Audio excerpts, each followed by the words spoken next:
Okay. What's going on, family? What's going on? All right. Yeah, I went ahead and saw the flyer that we had up.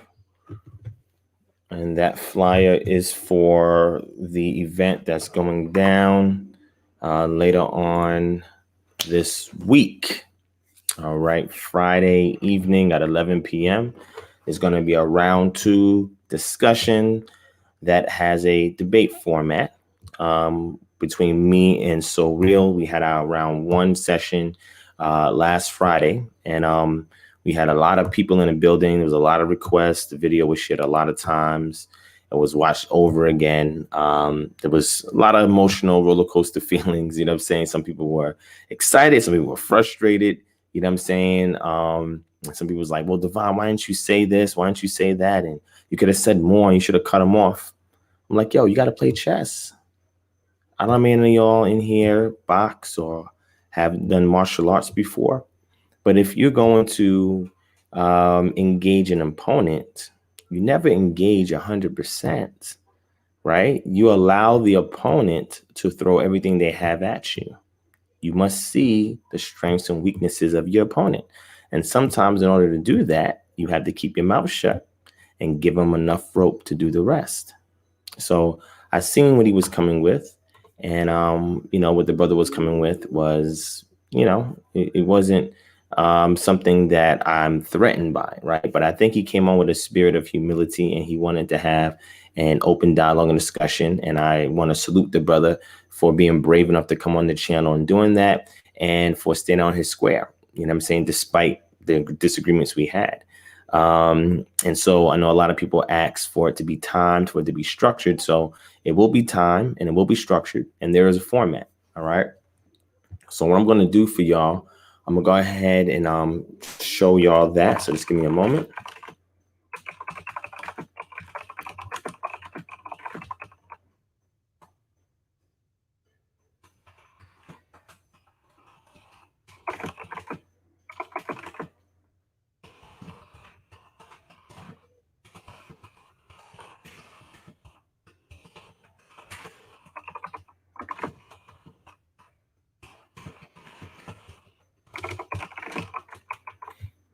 All right, give me a second. Let me pull it up for y'all. All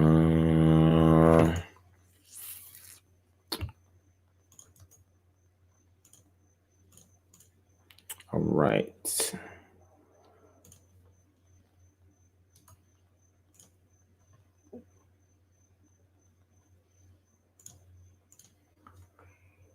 Okay.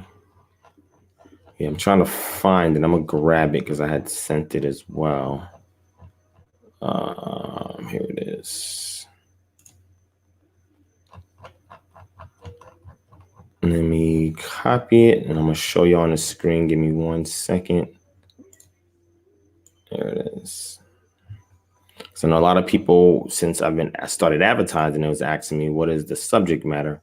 So he chose one and I chose one, right? And depending upon who it is that I'm having a dialogue with, there's going to be certain things that I'll focus on as opposed to other people, depending upon what their strengths are. And in this case scenario, I saw where the brother's strengths were at, and weaknesses. So I decided, well, it'd be better if we have a discussion. All right. If we have a discussion based on this, let me show you 1 second. Hold on. Let's see.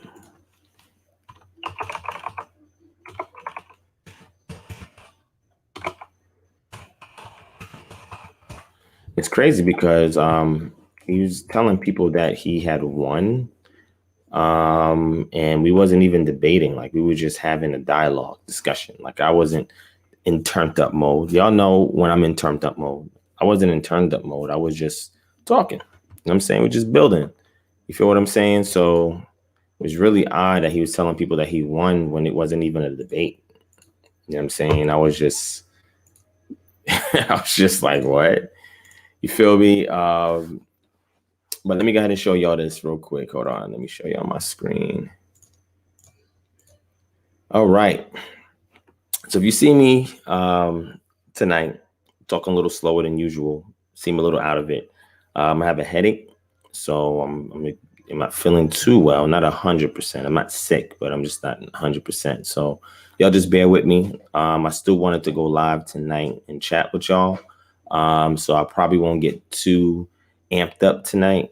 But nonetheless, we're still gonna have a good build. I'm gonna go in for about 2 hours with y'all. We can talk, chat, whatever the case may be, do Q&A. But I want to give you a heads up in regards to this discussion debate that's going down. All right. So right here, if you look at the screen right here, this is a debate format. All right. So the first topic, now he chose this topic. Okay. He created this topic, not me. So the first topic was, whose faith best reflects the teachings of Yeshua, Christian or Israelite? Okay. And he's going to use himself as an example for Christians, and he's going to draw a straw man for an Israelite. So in round one, he is going to do his 20-minute opening. I'm going to do a 7-minute rebuttal, and then he's going to come back with a 3-minute rebuttal. Okay. Round two, I'm going to do my 20-minute opening. He's going to have a 7-minute rebuttal, and then I'm going to have a 3-minute rebuttal to his rebuttal. Okay. The second topic, this is the topic that I chose based on our previous discussion, is how do the eschatological prophecies concerning Israel in the Old Testament harmonize with the eschatology of the New Testament? All right. So this one, round one, since it's my topic, I go first, 20 minutes opening. He does a 7-minute rebuttal, and then I do a 3-minute rebuttal. Round two, he does his 20-minute opening. I do my 7-minute rebuttal, and he does his 3-minute rebuttal. Okay.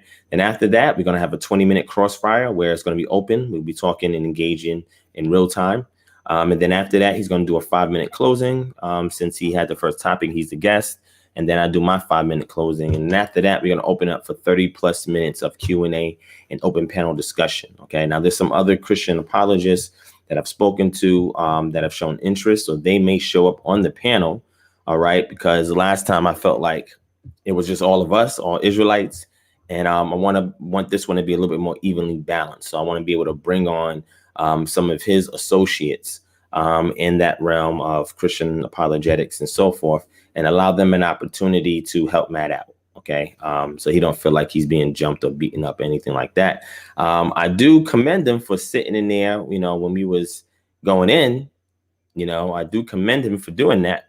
But I still want things to be evenly balanced. Like Thanos says, as all things should be.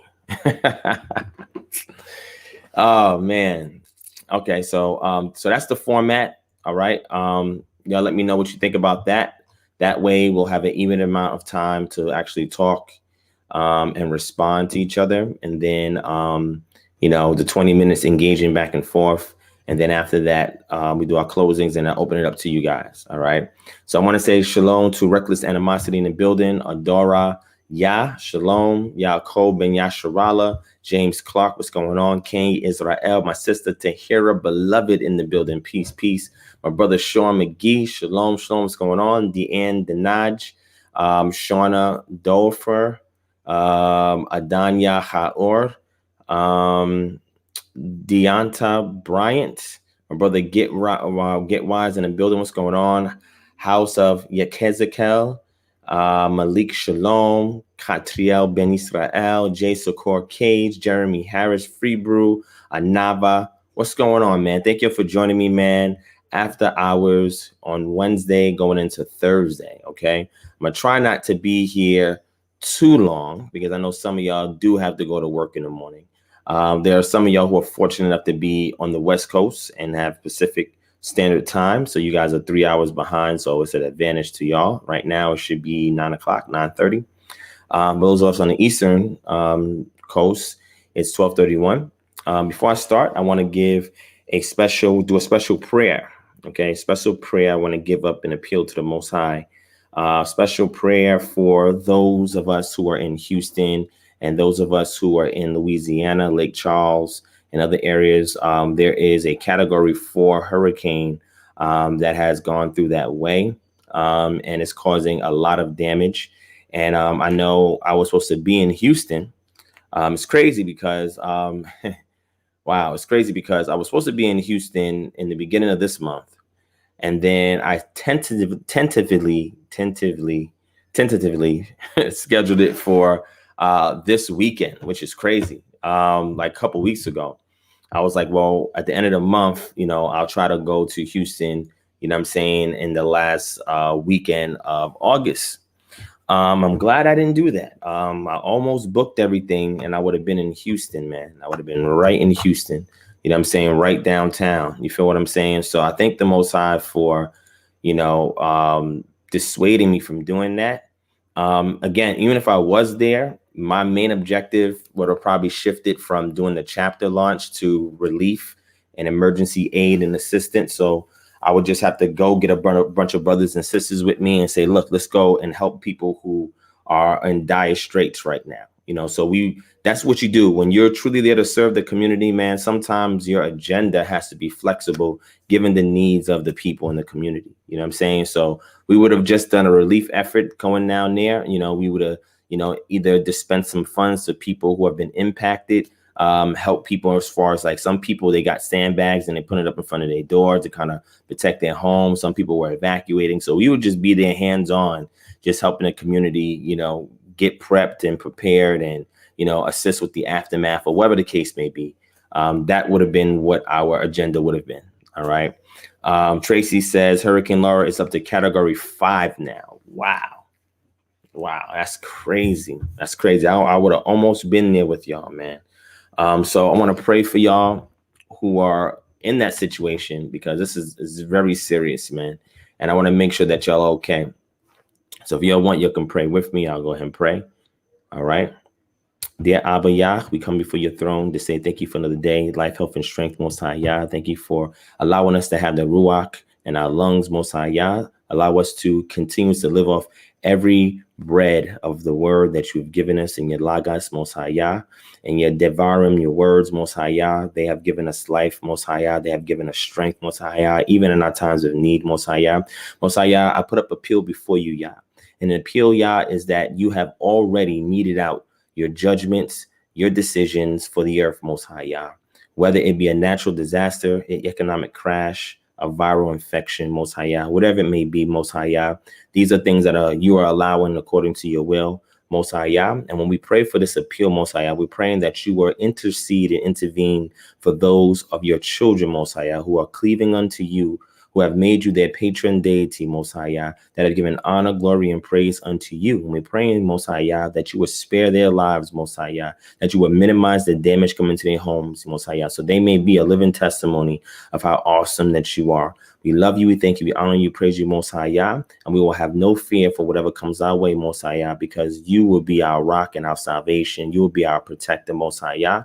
You will be there to fortify us and strengthen us and create a wall and a barrier against any kind of destruction that may be designed to destroy others, Most High Yah. But we will continue to be protected. And in the midst of this storm, Most High Yah, give us peace, Most High Yah, so that others may see this peace and they may be drawn to it. And we can use this peace to assist others, Most High Yah. We could be the level-headed individuals that are going to help others, Most High Yah, because that's what you're doing with us. We are your hands, we are your feet, we are your mouth, Most High Yah. We are your vessel. So we pray that you will use us, Most High Yah, to get your work done in the midst of the situation going down in the Gulf, with Louisiana, with Texas, and other neighboring states, Most High Yah. We want you to get all the honor, glory, and praise out of this, Most High Yah, because you're worthy, Most High Yah.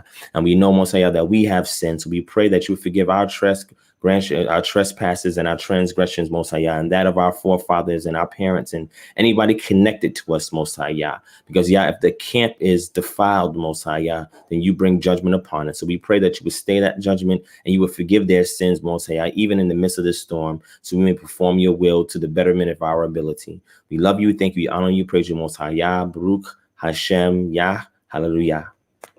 All right. Okay, so I just wanted to start out with doing that because I know some people do need that. And there's some people here in the chat that are there in those areas, those critical areas that will face the brunt force of the attack of the storm. And just want to make sure that you guys are secured. Okay, use this prayer, spread it about, and also pray for others as well. And look for opportunities to help others during the midst of the storm. All right. A lot of times I realize is that through selflessness, you find purpose. And in that selflessness, when you find purpose, you inspire others to not only help themselves, but also to return the favor. Okay. So you have to pay it back by paying it forward. All right. Okay. So shout out to Luke Wisham in the building, Ascent of Phoenix. What's going on? Felix Rodriguez. What's going on? Felix Rodriguez says the Most High's name is Yahweh, not Yah. Well, if you say so. I mean, if you want to dialogue about that, we can.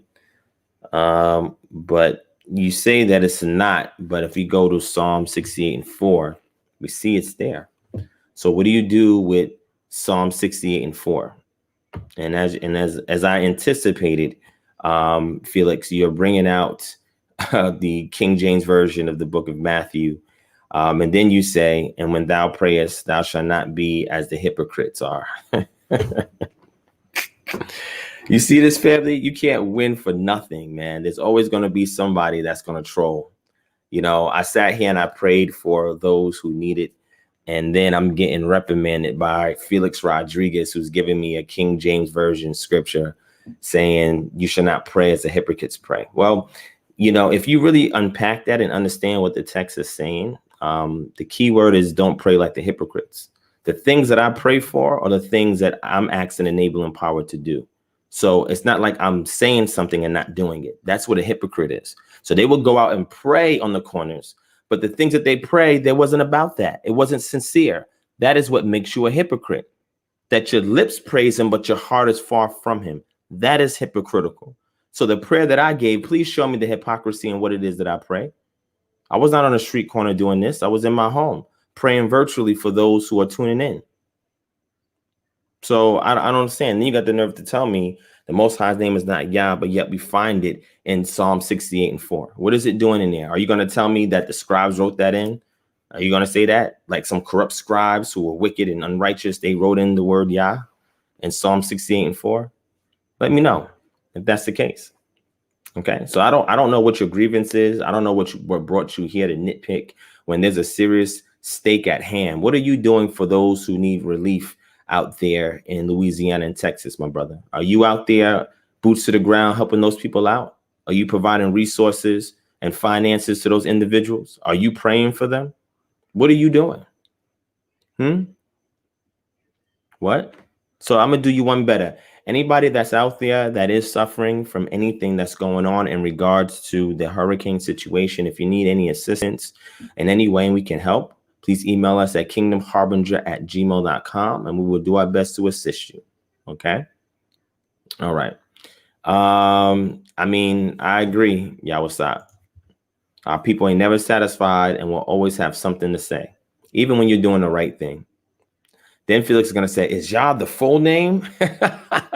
So instead of saying, you're right, Yah, his name is in Psalm 68:4, and the psalmist actually called him that. The psalmist called him that. But then you're going to say, is that his full name? Even if it's Yah, I can say Yah just like the psalmist said Yah. So I don't understand. What's the problem with that? Why is there an issue? I don't understand.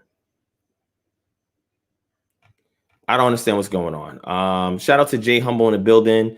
Malkia Ari, what's going on? ABC 1908, cool story, bro. What's going on, my brother? Yah over money. What's going on? Yahuda Daweed, what's going on? What's going on? Cheryl in the building. Luke Wisham, what's going on? What's going on? My sister 916 Shan. I still got to get those sources over to you. I told you one of them you can get from Google Books, but the other one I'll go ahead and shoot it over to you. Shout out to Leroy Rob Robinson in the building. Gartrell McKinney, what's going on? Halima Williams, Shalom, sis, what's going on?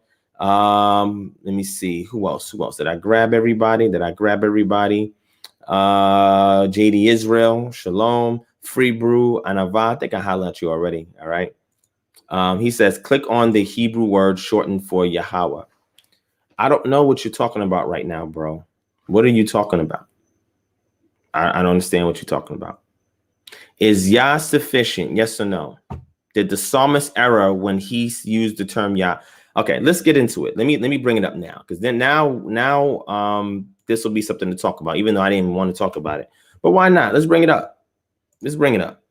Let's make this a teaching moment for Felix. He apparently needs a teaching moment, okay? All right, let's take a look. All right. Man. All right. So, my brother, as we're looking at this, right, we have the word Yah. Where's the word Yah here? I want you to tell me. Tell me where the word Yah is here. Let me see if you know.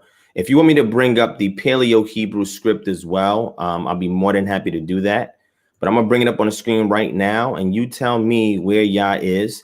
And I want you to explain to us what a mapik is. I want you to please explain that to us as far as a morphological feature. All right. So here, I'm going to lay up on the screen, my brother. All right.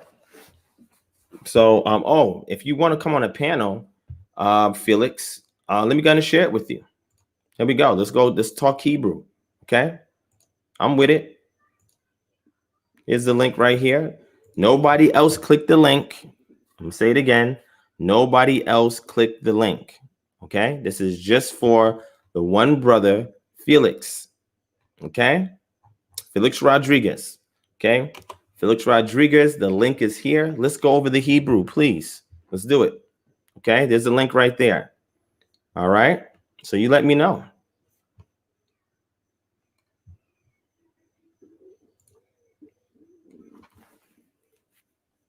All right. So let me know, Felix, because, you know, the people that come to this channel are actually coming here to learn and provide meaningful contributions to the discussion for the edification of everybody that is tuning in. Okay. Most people that are in here, they know the protocol here. They're not here to cause confusion. And they're here to contribute to something that we're doing great amongst each other. I don't see how a prayer is a problem. And then I say, yeah, because it's validated by the text. And then all of a sudden is wrong. You know, it's like, I don't understand. Shout out to Jeremy Harris in the building. What's going on? So, yeah, I want you to explain. If we were looking at this in the Lashawan Kadash, you'll miss that mapik feature. It's not there. Can you please identify what the mapik is for us here, please? I'm gonna give you a second. All right. You show me. All right. My sister, she said, let's talk Hebrew. Yes. Show Divine what you know about the mapik. Yeah, that's my sister. My sister, 1916 Shan Shan, is the truth when it comes to the language, man. And I dibble and dabble in language as well. I'm just going to use this as a very simple teaching method for y'all. All right. For Felix. And as you can see, I don't see him. He didn't show up here. So I don't know what's going on. Shout out to the Village faction in the building. What's going on, my brother? My brother D Red, what it do? What's going on? Akil Farrow says, first time actually catching the live. I get this. Yes, yes, yes. Thank you for joining us, family. All right. You can hit that thumbs up button, family. Hit the subscribe if you're brand new. Make sure you share this video. And if you guys want to support, all that information is in the description below. All right. You can click on that super chat as well for those interested. All right. Shout out to Rufus Kemp in the building. James Clark. What's going on? All right. So let me know. So I'm going to, there's a question in here while we wait, because, you know, a lot of times people pop off at the mouth and then we drop the link and they don't show up. You know what I'm saying? I don't know what's going on, but the link is there. I'll drop it again just in case you missed it. All right. Just in case you missed it. Here it is.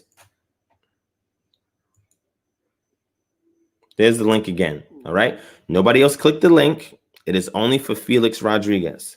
All right. Because apparently I'm doing something wrong for praying for my brothers and sisters that are in dire straits and is about to face a Category 5 hurricane. And the only thing the brother has to say is give me a King James Version scripture in the book of Matthew and say that his name is Yahweh, not Yah. But yet I'm showing that Yah is here. So what I want him to do is show us the inseparable preposition that is connected to the name Yah, the proper noun Yah, and explain to us what the mapik is. What is that morphological feature there, and how does it affect phonology? All right. I'm just want to wait for him to kind of break that down for us. All right. Shout out to Rodney Frederick in the building. What's going on? All right. And thank y'all for the ones who donated. I appreciate the donations. So I'm just waiting. I'm just waiting. I don't see him no more. He disappeared. So I'm gonna give him another 2 minutes, you know, and if he doesn't, then we'll just move on. I don't know why people I didn't challenge nobody in the chat. I didn't come in there and say, y'all don't know what you're talking about and blah, blah, blah. Like, I don't do that. It's like, why do y'all challenge me? Like, did you log on and subscribe to the channel just so you can find an opportunity just to challenge me? Like, is that what you do? I don't understand. All I did was pray for our people. Like, I didn't even bring up doctrine or nothing like that. This is wow. This is interesting, man. Interesting. Shout out to Akil Farrell. Thank you so much for the donation, my brother. So he's not here. He's not showing up. He can't show us what the inseparable preposition is. He can't show us the name Yah and explain what a mapik is. These are 3 features that we see right there connected to the word Yah. Explain that to us. Show it to us. Do you know what Shewa is? Do you know what a chametz is? Do you know what these things are? Just by looking at the screen? Just let me know if you do. All right, so maybe what I will do is bring up the Dead Sea Scrolls. How about that? Y'all want me to, let me bring up some Dead Sea Scrolls, okay? Because now I got to bring up the Dead Sea Scrolls. Because, you know, there's Dead Sea Scrolls that have, let me bring it up. Give me 1 second. I'll bring it up. Let me log into my, I always have issue with this, man. Hold on, family. I'm going to log into this. I want to bring up my Dead Sea Scrolls. So, you know, Casey says, well, that's Yiddish. That's Yiddish. What you doing with that Yiddish there, brother? All right, my brother. I'm going to bring up some Dead Sea Scrolls for you. All right. Let's see. We have a Psalm 68 there.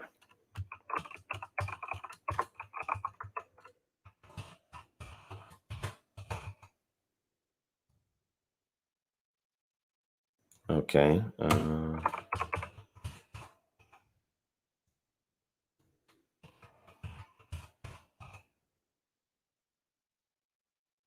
All right.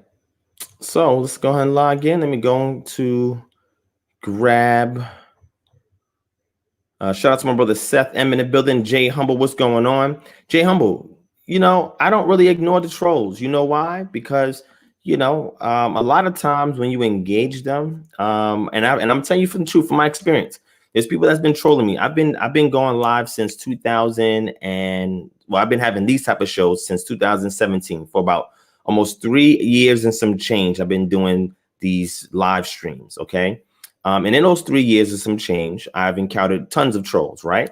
But what I will say is there was a handful of trolls that trolled me that now don't troll me no more, that now understand, right? Because I took time on the show and offline to build with them.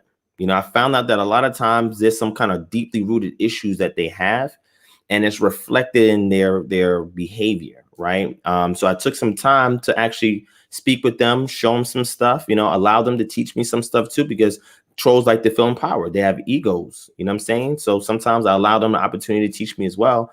And it's been a handful of trolls that, you know, through engaging them, that has actually won them over. You know what I'm saying? So there can be some benefit to the audience and as well as to the troll themselves. Apparently he's not showing back up.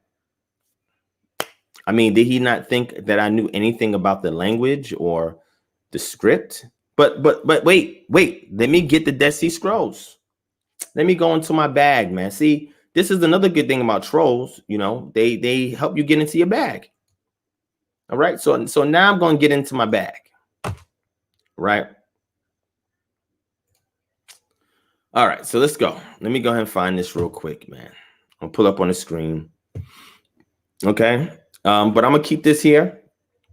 All right. And I'm gonna explain y'all. Let me show y'all the features in here. Remember, I tell you guys all the time, I give tons of resources, right? How many of y'all know that we give out resources here? Hit 1 if you know that we give sources out. I don't like to give my opinion. And when I do, I explain to you my methodology and I explain to you the sources that I use to come to my conclusion, right? How many of y'all know that we give out sources here? Okay. People have asked me tons of times. I used to teach biblical Hebrew, beginning biblical Hebrew, and coach people in intermediate biblical Hebrew. But I've stepped back from that because I'm doing a restructure in my organization. Shout out to Remarkable Ministries, man. That couple is awesome. They're helping me do a lot of administrative stuff and a lot of, pulling in calls and requests. So I'll have more time. So that way I may be able to free up and do another language, beginning language and coaching for intermediate. And then also we're doing a beginner series where I'm going to show you guys actually how to study the text. And if you ask them, shout out to the Remarkable Ministries team. If you ask them, while they were helping me, I was showing them actually how to study the text. You know what I'm saying? And giving them the tools. Those of you who are part of the Patreon, how many people in here part of the Patreon can attest to all the sources that I put in the Patreon? You know what I'm saying? Like tons of sources on there. So I'm not over here doing parlor tricks and trying to be a magician and act like, I'm just making stuff up because I have some divine revelation. No, I'm giving y'all the things that I use so you can follow. You can improve your walk with the Most High so that you can come across less hurdles, right? You can, unravel a lot of the dogma that has a lot of y'all tied up. So the brother, he's tied up in dogma. You know what I'm saying? He's tied up in dogma. So I'm attempting to unravel him and give him some assistance. But I always tell you guys, right? My everyday go-tos just to keep freshening up. And I can show you, and on my Patreon, I have some more advanced Hebrew books. All right, I have the Biblical Hebrew course on there, and I have a whole folder with tons of biblical Hebrew sources to visualize biblical Hebrew and all of that. But the go-to for me is always this. This is extremely quick to the point. As a good reference, I've given y'all the names of this. I also have the course available on Patreon. I have a folder with tons of biblical Hebrew resources because some may work better for others. I also told you about the Biblical Hebrew online course that if you use my link, you get $100 off the course. So I'm doing my best to empower the community to learn the language. So when dogmatized people come in here and say these things, first thing you do is take them to a scripture. That's all I did. First I had to do is exegete the scripture he put up in Matthew chapter 6 and let them know the key word is hypocrites. The key word is hypocrite. So if you're telling me I'm a hypocrite, I just need you to demonstrate that because otherwise you're bearing false witness on me. Tell me how I'm a hypocrite, my brother, because I simply pray for the people who are about to encounter a real life storm. That's Baal about to tear that place up, figuratively speaking. He's the storm god. He's about to tear that place up. So we pray in the Most High that he would stay that wrath from the Most High's children so that they can be the light amongst the confusion, amongst the darkness. That's all I did. And I said, Yah, because Yah is a shortened form of the full name. It's general and it's biblically validated. So what's the problem? I don't understand. So here's the sources. Now, what I'm also going to do, besides these physical books that I have, these are my go-tos. I keep these on my desk all the time. I keep this on my desk all the time. All right. My Greek, I got the Greek. Keep these on my desk all the time. All right. All times. Right. My workbooks, I'm going to show you here. Let me show it to y'all. My workbooks for my Syriac and my Ugaritic on deck all the time. All right. So while I sit here and study, I dibble and dabble in this stuff all the time, either going over stuff to remind myself of some things I may have forgot, to freshen up with some things, or to look for something that I learned in there to apply to an actual text. Right. So with that being said, OK, I'm going to show you guys some Dead Sea Scrolls transliterations from some transcriptions. It's not transliterations. It's a transcription of the Dead Sea Scrolls. OK. Also, those of you who are part of the Patreon, I gave you the website for the Leon Levy Dead Sea Scrolls, where they have all the scrolls that are there, fragments, and even the Isaiah scroll. Everything's been microfiched and has been archived on the website. So you can actually go to the website and check it out for yourself. Actually, I can actually go on there too and pull out the paleo on there. So let's bring it up. I just want to know for the people, or the person, Felix Rodriguez, and Felix, I'm calling you Felix. Felix. All right, I'm calling you. All right. I want to give you a text in Paleo Hebrew. Not only do I want you to read it, which may be easy for you because, you have A-class vowels. Except for ayin. The ayin, for some reason, is an I-class vowel. I don't know. We can go over that. But I want you to also show us what's going on there. Identify the adverbs, the adjectives, the prepositions. I want you to identify the verbs. Binyamin, give me all the verb stem, the 7 verb stems. When I show it to you, like kind of break it out to me. Explain the causative, the heedful stem, and the hopeful stem, right? Because you have one that is active, one that is passive. I need you to go over that for me as well. Show me the difference between a cow stem verb and a regular noun for a name. Let me know what's what. If you can do that, that would be great. Also, explain to me what a guttural is. Can you do that? Can you explain to us what the gutturals is? Can you explain what a weak verb is? Can you do that? Can you do a G stem verb? 3 G stem verb? Can you go into that with us as well? I just want to know, because if you cannot do that, then why would you challenge me on the language? Like, I'm not challenging you. I'm not here to just challenge. I'm here to edify people. But as a troll, I will also assist if you need the help. So let me get into my bag real quick, okay? Let me get into my bag. That's too much of a preface. Let me get into the bag. I'm going to show you some stuff that I think I showed years ago before, but I'll show y'all again. It's no problem. Let me get into my bag. All right, let's go. Where are we at?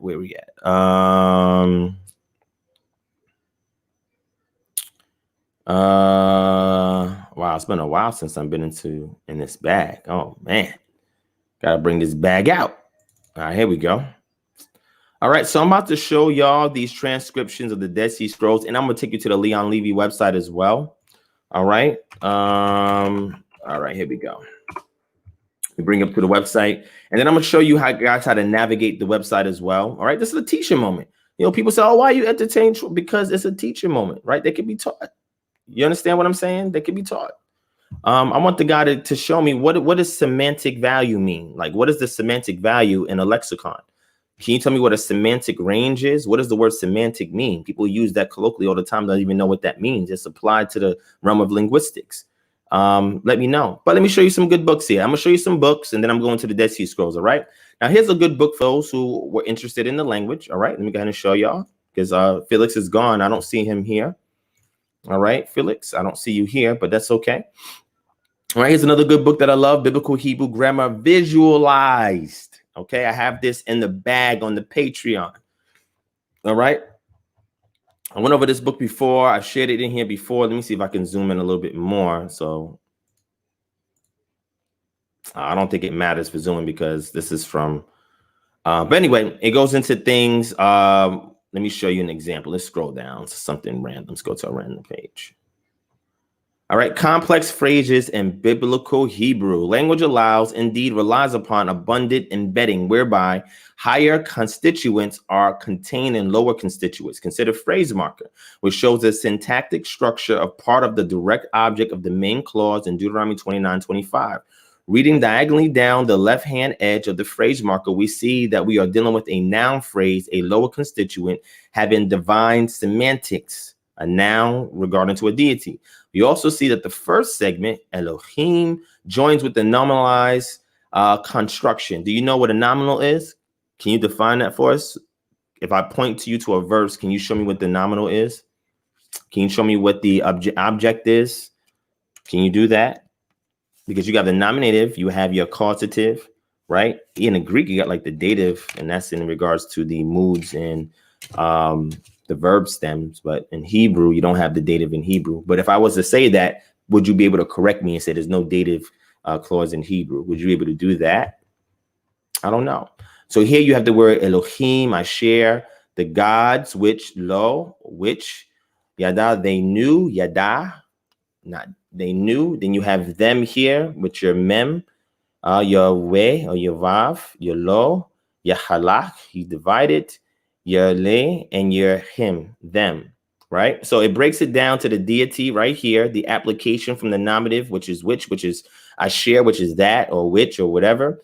Sent union, right? You have your oblique, your negative grammatical, which is your lo, which is your not, okay? Your verb grammatical feature, which is they knew, yada is the root word.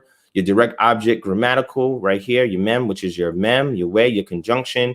And then you also have your oblique clause, your negative grammar, which is in your low here, your verb grammatical feature, your indirect object grammatical to, la, that's your preposition to or towards, to, pronoun preposition here, him, which is your them, right?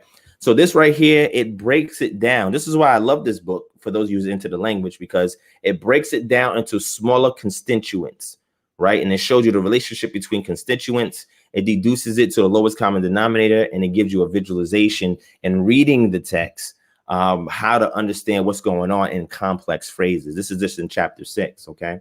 So let me go ahead and get another book for y'all, all right? I got tons of booking here. Let me get another book. Let's see. I like this one here, my Hebrew here. I'll get this, all right? Building Your Hebrew Vocabulary is another one. And for the record, that folder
All right.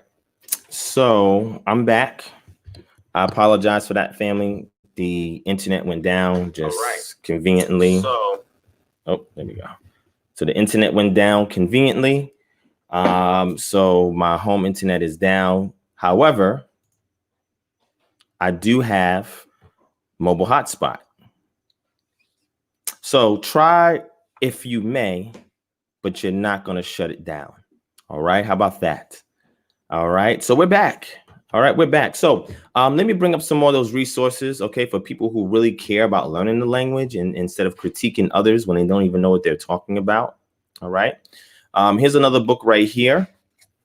OK, it's not going to stop. So they could try as they may. Right. This one is Building Your Biblical Hebrew Vocabulary, Learning Words by Frequency and Cognate. Can you define for us what the linguistic term cognate means? Can you give us some education on that? Can you explain that to us? Okay. Now, here's the frequency of words. And I always say this to people all the time. One of the best ways to learn the language is being able to understand the words that have the greatest frequency. Okay. And there's about 52 words that have the greatest frequency. Well, actually more, I'm sorry. About 100 words that have the greatest frequency. Here at the top, you see here, gives you the verbs, right? More than 500 times, right? What verbs they are that appear about more than 500 times. And then this goes down to nouns, okay? And it's about 91 words in here between nouns and verbs. So that way you can see the ones that are the most frequently occurring. And when you learn these things, it makes it easier to start flowing through the text, okay? So this is another good book for those of you who are interested, okay? Let me see if I can find something else for y'all. I know I'm talking about the Dead Sea Scrolls. Here's another book. This is actually, I'm gonna show you one of my favorite books. Yeah, here's one of my favorite books that helped me a lot. All right, I'm showing y'all everything. I'm not hiding my hands, and there's no need for me to do that. Here you go. Right here, A New Grammar of Biblical Hebrew by Frederick Clark Putnam. Okay, this book right here is like one of my favorite books in regards to learning the language. All right, one of my favorites. Okay. Again, I can't zoom in because I'm showing you from my cloud folder and it's not letting me zoom in accurately. But this is one of my favorite books. This one and the Biblical Hebrew Visualized. Two of my books that I use and always go to in regards to the language. Okay. And again, if you guys are interested, you can start off with the Patreon and we give you access to that. All right. So it seems like we dropped like 40 something people once the internet went down, but it's all good. It's all good. Let me go ahead and dive into the Dead Sea Scrolls real quick, because that's what I want to show y'all. All right. I'm going to my Dead Sea Scrolls folder. All right. And y'all tell me, do you want the Ketubim? You want the Torah? You want the Nevi'im? What y'all want? Y'all tell me what you want. Right? Pick one of the categories. Okay? Because the Coptic Christian magic doesn't work. You know why it doesn't work? Because I know the spells. I showed you the book, Coptic Christian Magic. I showed you the book. It's crazy. People be using that magic. Felix was not playing, man. He went in there and did some, I don't know what he did, man. But he prayed or did something and it shut the internet down conveniently in the middle of trying to reprimand the brother respectfully and amicably. Okay. So I don't know what's going on with the brother. I have no clue. But it is what it is, man. It is what it is. All right. Shout out to Jessica Armstead in the building. Nate Davis. What's going on? Hosea Ben Yahawada. What's going on, man? Chris Ben Yah. Gary Wilborn. Vernon Mickey. What's going on? Shaul Yisrael. You want me to check for your email or call you? Okay. Going forward, please don't put your number in the chat. Okay, because that becomes public record and people can see that's tied to you.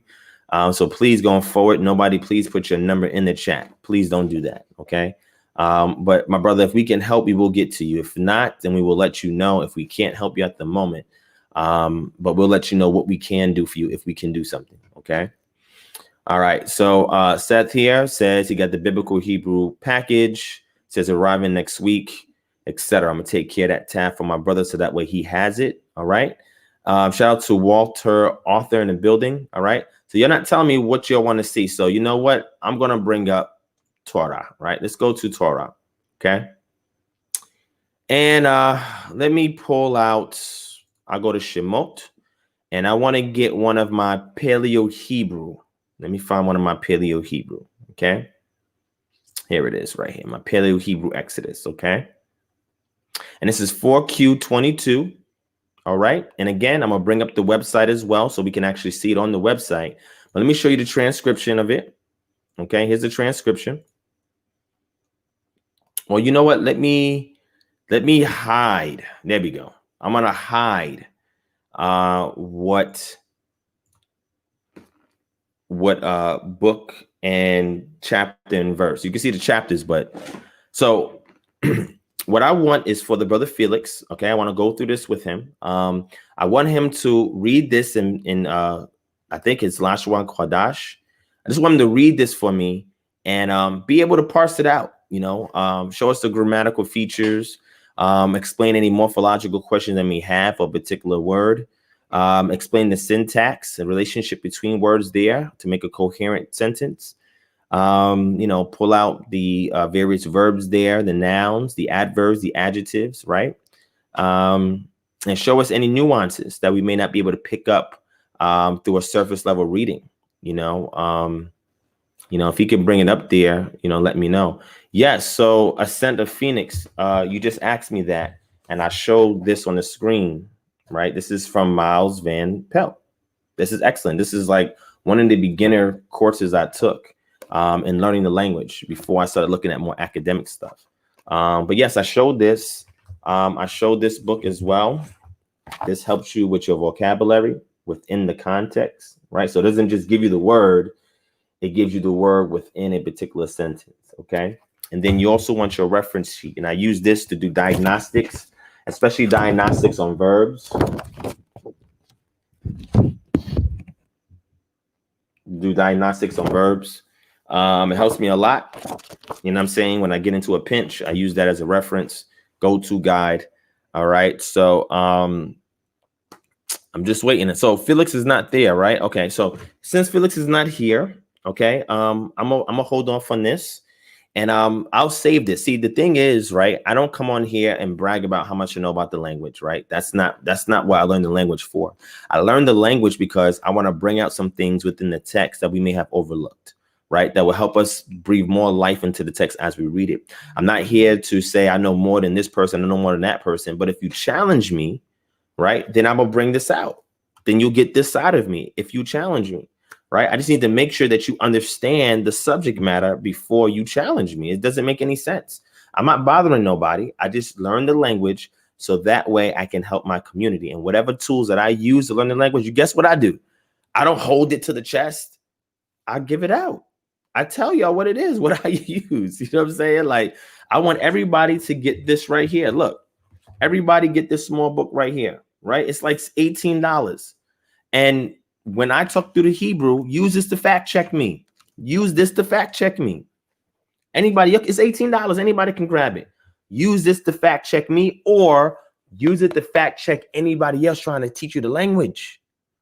Because some people use tricks and magic and all this other dazzling stuff. Nah, I just get right into the concrete facts.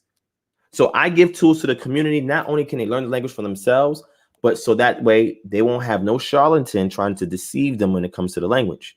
I can't deceive you when it comes to the language. I hold myself to all the rules that's prescribed here in the text in order to learn an intelligible, coherent language. Okay? So I'm giving y'all the tools so y'all can follow. If I had this guy come on here and talk, and we can go to a particular page, any page you want. If we talk about the Cal imperfect tense, right? I'll make a statement about it because I know the rules. And then I'll apply it as we're looking at a text. And then I will show you guys what the book says. So you can see that I'm not making nothing up. I'm not shooting from the hip. That is how we have to deal with understanding information. You must not be afraid to show your sources. Some people puff themselves up to think that they're bigger than what they are. And it's unfortunate because people don't have the tools to check them. I'm giving you all the tools to check me. When I talk about something, I give you my sources. Go back to my sources and fact check what I'm saying. You know what I'm saying? Like, I don't have anything to hide. It's not that serious. I learned that you cannot be a teacher unless you're willing to be a student. That's number one. Unless you're willing to share, unless you're willing to train up other people to teach you.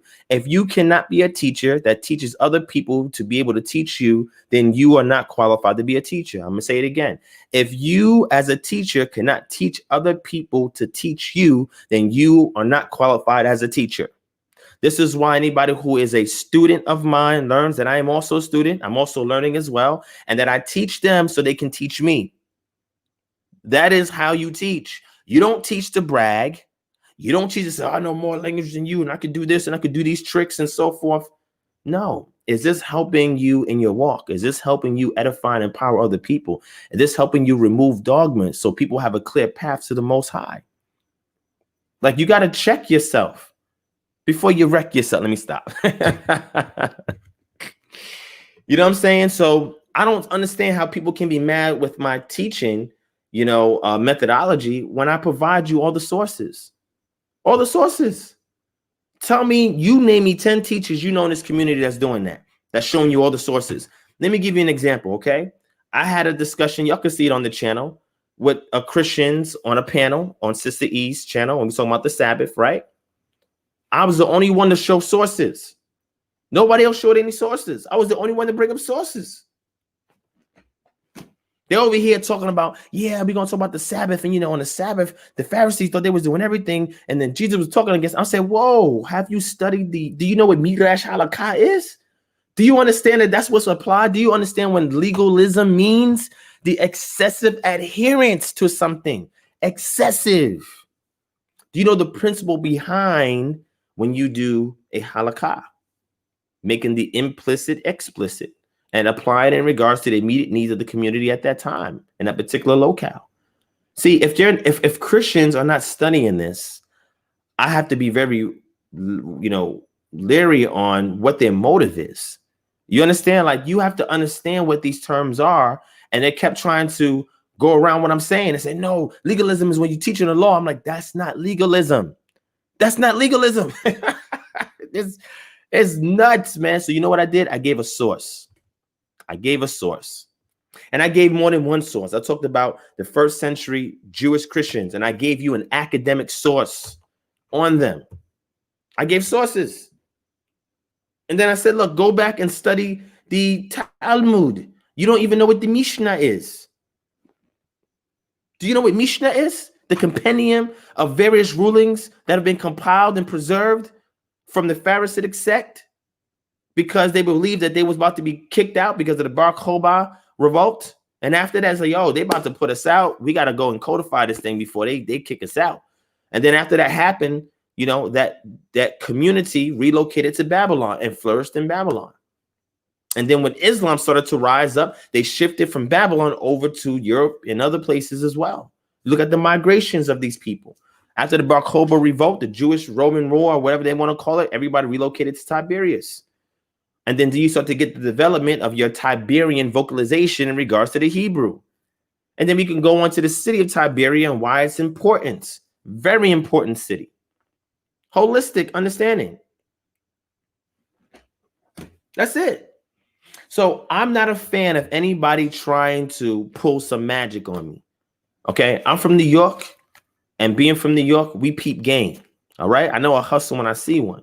Nobody can hustle me unless I allow myself to be hustled. Okay, so when people talk about knowing knowledge and all this other stuff, I'm like, yo, where's your sources, man? Because you didn't wake up with this knowledge, and I can't say that you ain't interacting with some kind of deity and they revealing stuff to you. Maybe that's the case. If that's the case, write a book. Put it on record so other people can scrutinize it to see if it actually comes from something else. Be honest with your scholarship. You know what I'm saying? That's why I don't say I'm a researcher teacher, right? That sees the need to organize my people so we can apply the things that we learn to fix societal ills in the community. That's it. And all I simply did was just pray for somebody, and I got ran. I got read. This for praying for somebody. I don't understand. I'm paying for people in need. Instead of the brother praying with me, you know what I'm saying? Or say, yo, I'm going to be your hands and your feet out there and get the work done. You're going to tell me about the name, my brother. Come on, man. Let's stop that. Stop that. Stop that. Stop that. So somebody asked me about Jehovah.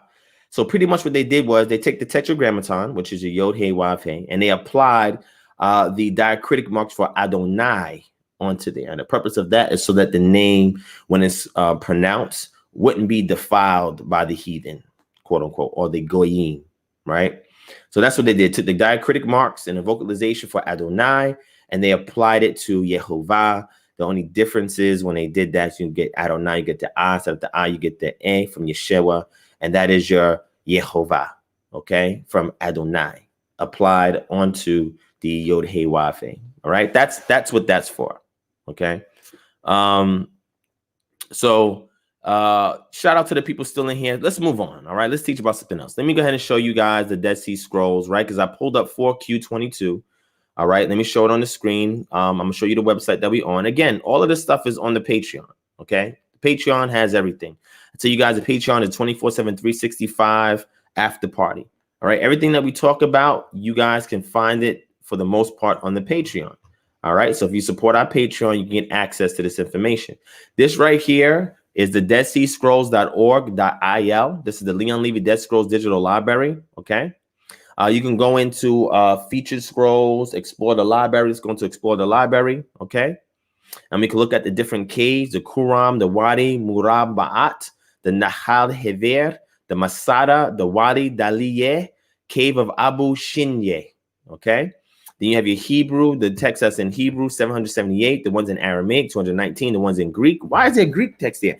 Because the Romans, during those Jewish Roman wars, 70 AD, there were Romans that stayed in the caves. Some of them wrote in Latin, some of them wrote in Greek, and other Gentiles stayed in there. Once there was the community that had excavated the place, other people started staying there, started writing and leaving things behind, okay? We also find material cultural items there as well, like combs and other items too, okay? I have a great book on that if y'all are interested, okay?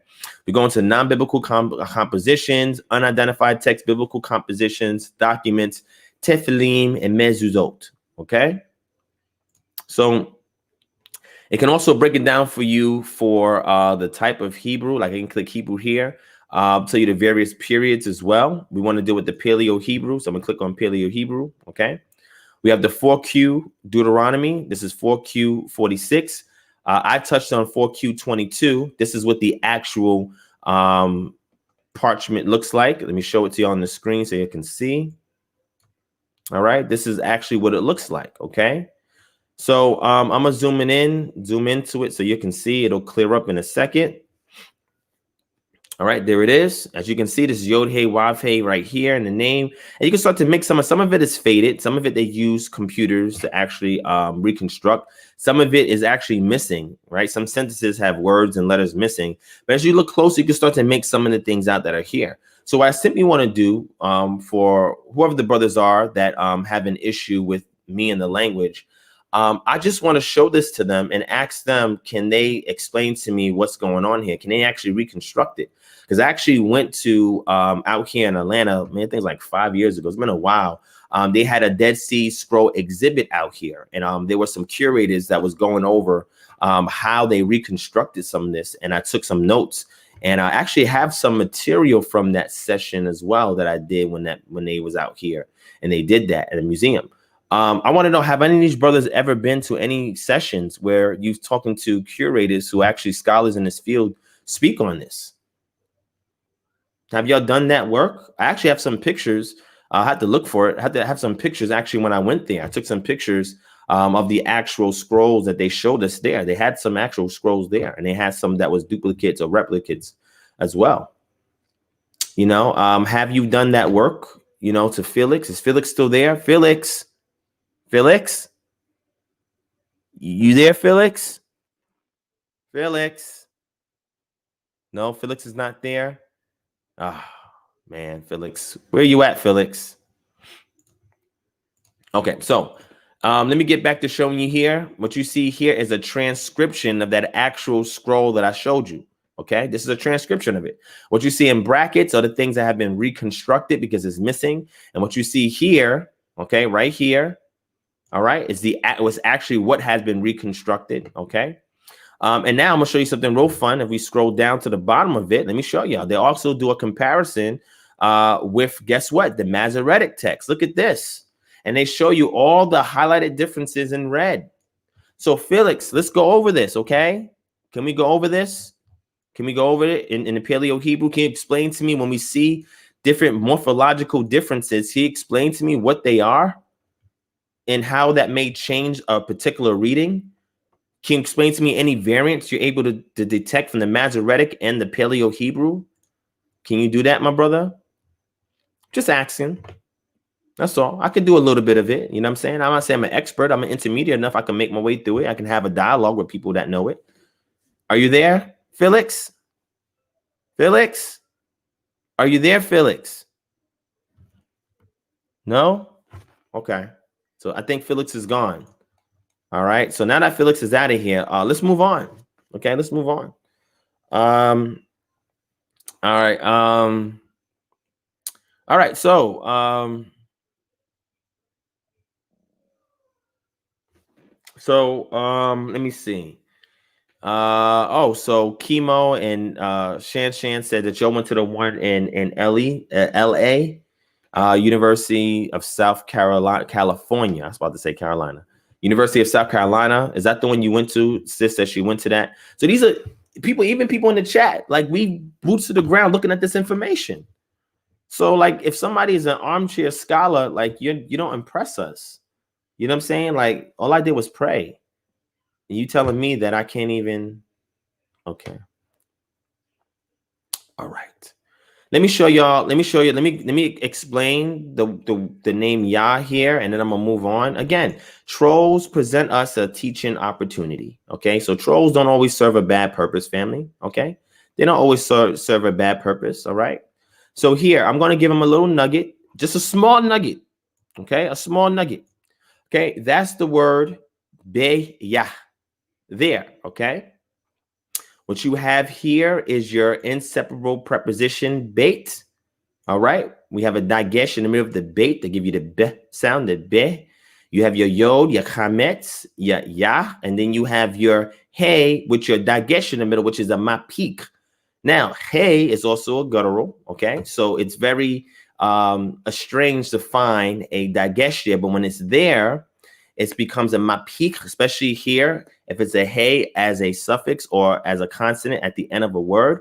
And pretty much what it is, a mapik is actually HH. It's two H's, right? And it's a closing ha sound instead of an open ha sound, okay? Be yah, be yah, okay? And that feature, why that mapik is there for the name, I mean, the scholars have, I've looked at scholarly work on it. There's different schools of thought on it. But just looking at the feature, right? Whenever you have a dagesh in the middle of a hey at the end of a word, that's a noun, especially a noun. This is called a mapik, right? This bit here, when you got your dagesh in the middle, is a b sound. So if you open b sound, right? Your fricative b, right? This is that bait, your plosive b, plosive, right? You have your shewa underneath, right? Which is shortened eh sound, be yah, okay? That's it. So what I want from him, if he's there, maybe we can go into other stuff. You have the word shemo, which is what? His name. And we could go into the rest. Like we can do this, okay? If you're there, or I could just pull up the Paleo Hebrew and we can go into it as well. All right, that's all. So see what we do? We educate the trolls. And most of the time, the trolls leave because they realize they're in over their head. Okay, and the troll be gone. You know, proper education is your troll be gone. All right. Okay, family. So a language is great. I don't learn it to showcase that I know it better than anybody else. I use it for functionality. Right, when we find nuances in the text and we able to open it up and unpack it and say, wow, that's deep. And go to references. Okay, this is. I don't go to these fringe scholars, quote unquote. I use that term loosely, or people on the fringe teaching about the language. No, we get into the academic realm because it removes all of the agenda, all of the dogma, all the presuppositions from people that try to do tricks with it. You know what I'm saying? Like a lot of fringe scholars, you know, that are out there that are even not even acknowledged in academia, that you have some people that be challenging me that they go and they get their sources from, you know, and I'm like, what is that? And then I'm like, all right, let's scrutinize it. And I bring up some real lexicons, you know, nothing that's fringe or anything like that. Bring up real lexicons and we go through it with real lexicons. Okay. All right. So let's move forward, family. All right, let's move forward.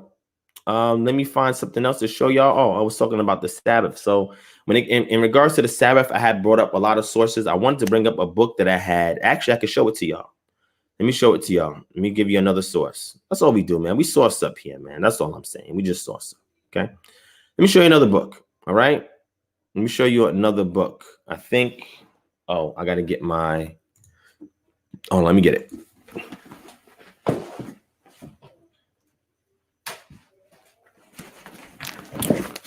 All right. And that's a quotable, right?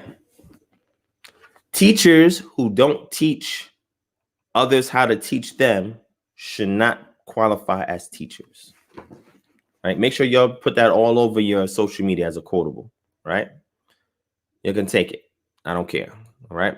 But let me show y'all something real quick, okay? Here's the book right here. I'm gonna put up on the screen.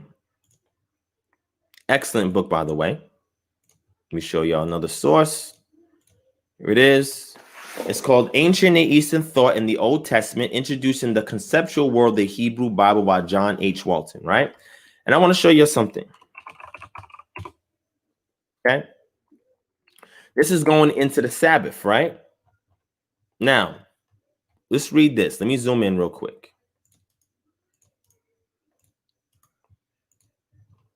All right, here we go. Right now, this is from the account of the author. Okay, some things he say I agree with, some things I don't agree with, and I can demonstrate why I disagree. See, that's the difference. When you read scholarly work, you shouldn't be afraid of what's there. Some information is great. Some information you can disagree, but you have to be able to demonstrate why you disagree. But let me show you what he's showing here, right? He says here, let's zoom in, right? He says, for several decades, it was popular to posit ancient Near Eastern precursors to Sabbath observance, but it is now widely acknowledged that no such observances has yet been found. That's what he says. I disagree, okay? Now, when he says precursor, meaning a weekly Sabbath that's been hollowed out the way that the Israelites practice it, that if that's what he's saying here, I agree. And I believe that's what he's saying here. But to say that there's been no Near Eastern precursors to the Shabbat, there's other books that I have that disagree with that. Okay. But let's keep looking at from his angle. And again, I believe this guy's a Christian, if I'm not mistaken. If we're reading the preface, I think he reveals some of that. It says, the key to understand the Sabbath rest for people is found in the Sabbath rest for Yahweh on the seventh day of creation, as the command in Exodus tells us. The concept of divine rest can, in turn, be elucidated by ancient Near Eastern literature, which demonstrates that deity's rest is achieved in a temple, generally as a result of chaos having been dispelled. Did you hear what I just said? Let me say it again. This is when you get into ancient Near Eastern cultures, what I just read for you is extremely important. Let me read it again.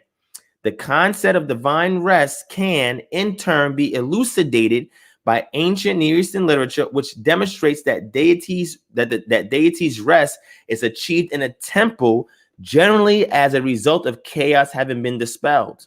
So when you look at the word tohu vahu, and we look at that term there to be desolate or waste or whatever the case may be, it's showing that there's some kind of disturbance in the celestial order of things. Okay. And when Yah comes in, he's fashioning and forms something, right? He's giving it a purpose. And then he rests after dispelling the chaos, right? He becomes the structure in the midst of chaos. And then he rests. And this is why the temple concept is there, because the deities believed to have rested in temples. That's where they rest at, in temples. Okay. That's why, watch how deep this is. And I'm giving you nuggets here. I'm just throwing nuggets out there. This is why only the high priest is allowed to come into the holies of holies, because it is believed that the essence that's there, that the Most High communicates from, is his resting post, and you're disturbing his rest. If you're not qualified to come in there to speak, Moshe was. He came in there to speak with that presence that was on the Ark of the Covenant, right? You are disqualified because you are not qualified to come in and disturb the rest of the deity by communing with the deity. That's deep. I'm just giving y'all nuggets. Okay, just little nuggets I'm just throwing out. Okay, so follow me. Again, I'm giving you information. It's not based on what Divine is saying. I'm giving you sources. I wanted to bring this out in regards to a rest period in the ancient Near East when I was having that dialogue with my Christian associates in regards to the Sabbath, because I realize that there's a lot of stuff that they have not unpacked yet. Okay, Rodney says, please repeat the title. Okay, I'll get it for you, Rodney. Okay, I don't want to lose my place, but for you, my brother, I will get it for you. Let's see what page we're on. I don't even think I have page numbers on here, so I have to do the search again, but it's okay. All right, here it is for you, Rodney. It's called Ancient Near Eastern Thought and the Old Testament, Introducing the Conceptual World of the Hebrew Bible by John H. Walton. This book is also available for you to read on the Patreon. All right, so if you just get into the Patreon, you won't miss or skip a beat. Okay.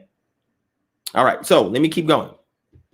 The rest, while it represents disengagement from any process of establishing order, whether through conflict with other deities or not, which we see with Marduk, right? It is more importantly an expression of engagement as the deity takes its place at the helm to maintain an ordered, secure, and stable cosmos. 6 aspects of divine rest in the ancient Near East culled from primary and secondary sources will illustrate the nature of the concept. Divine rest is disturbed by rebellion. Now, let me explain something to you guys so you guys can understand. Matter of fact, let's bring it out. Let me give a scripture out. I'm about to unpack something deep right now for y'all. Hold on. Let me get something deep for you. Let me get something deep. All right, let's give them something deep. Let me find it real quick.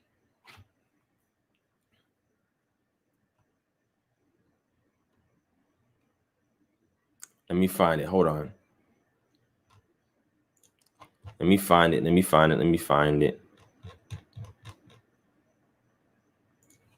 Watch this. I'm going to show y'all something deep. Because remember, I explained that to y'all about the deity resting in the temple. Watch this. It's in the scripture. I actually brought this out in my past lecture. Let me get it for you.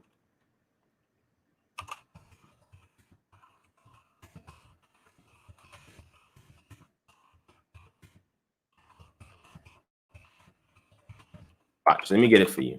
Okay.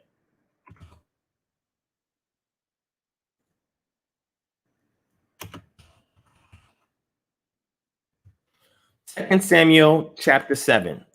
Okay. Let me get it. Watch this. I'm going to show you how true this source is, but I'm going to show you on the screen. You see, trolls come in to disrupt this type of information, right? That I'm trying to share with the community. Okay. Now watch this. Watch this. I'm going to show you something deep. Okay. To validate this source. Okay. So let's read this in the source again. All right. Watch this. It says the concept of divine rest can in turn be elucidated by ancient Eastern literature, which demonstrates the deity's rest is achieved in a temple, generally as a result of chaos having been dispelled. Then it says, whether through conflict with other deities or not, it is more importantly an expression of engagement. The deity takes its place at the helm to maintain an order, secured, and stable cosmos. And not just cosmos, within a particular geographical realm as well. All right. Now, it goes 6 aspects of divine rest in the ancient Near East code from primary and secondary sources will illustrate the nature of the concept. Now, before I get into that with you, let me show you something very, very peculiar in the text. All right. And this is why I challenge my Christian brothers and sisters to get involved and to learn ancient Eastern culture. Learn the culture, the customs, learn the various idioms and expresses, learn from sister cultures. Okay, learn how things develop, learn the geography of a region, the topography of a region, the various trades of a region, learn the climate of the region, learn to see what stars that they see from their location, learn what crops grow in the region, learn what birds fly in, migrate, and nest and fly out. Learn these things. But let's go. Let me show you something. Let me break bread with y'all. All right. Yo, what I'm gonna do this, family. I'm gonna read it in the KJV in case Felix is there. I think he's sitting at home just learning. Like right now, he just zipped it up and he just sitting there learning. Like, wow, this is deep. Brother, it's not deep. I'm just giving you information to help edify you, so it can either help you in your walk, or you can use it for somebody else. But watch this.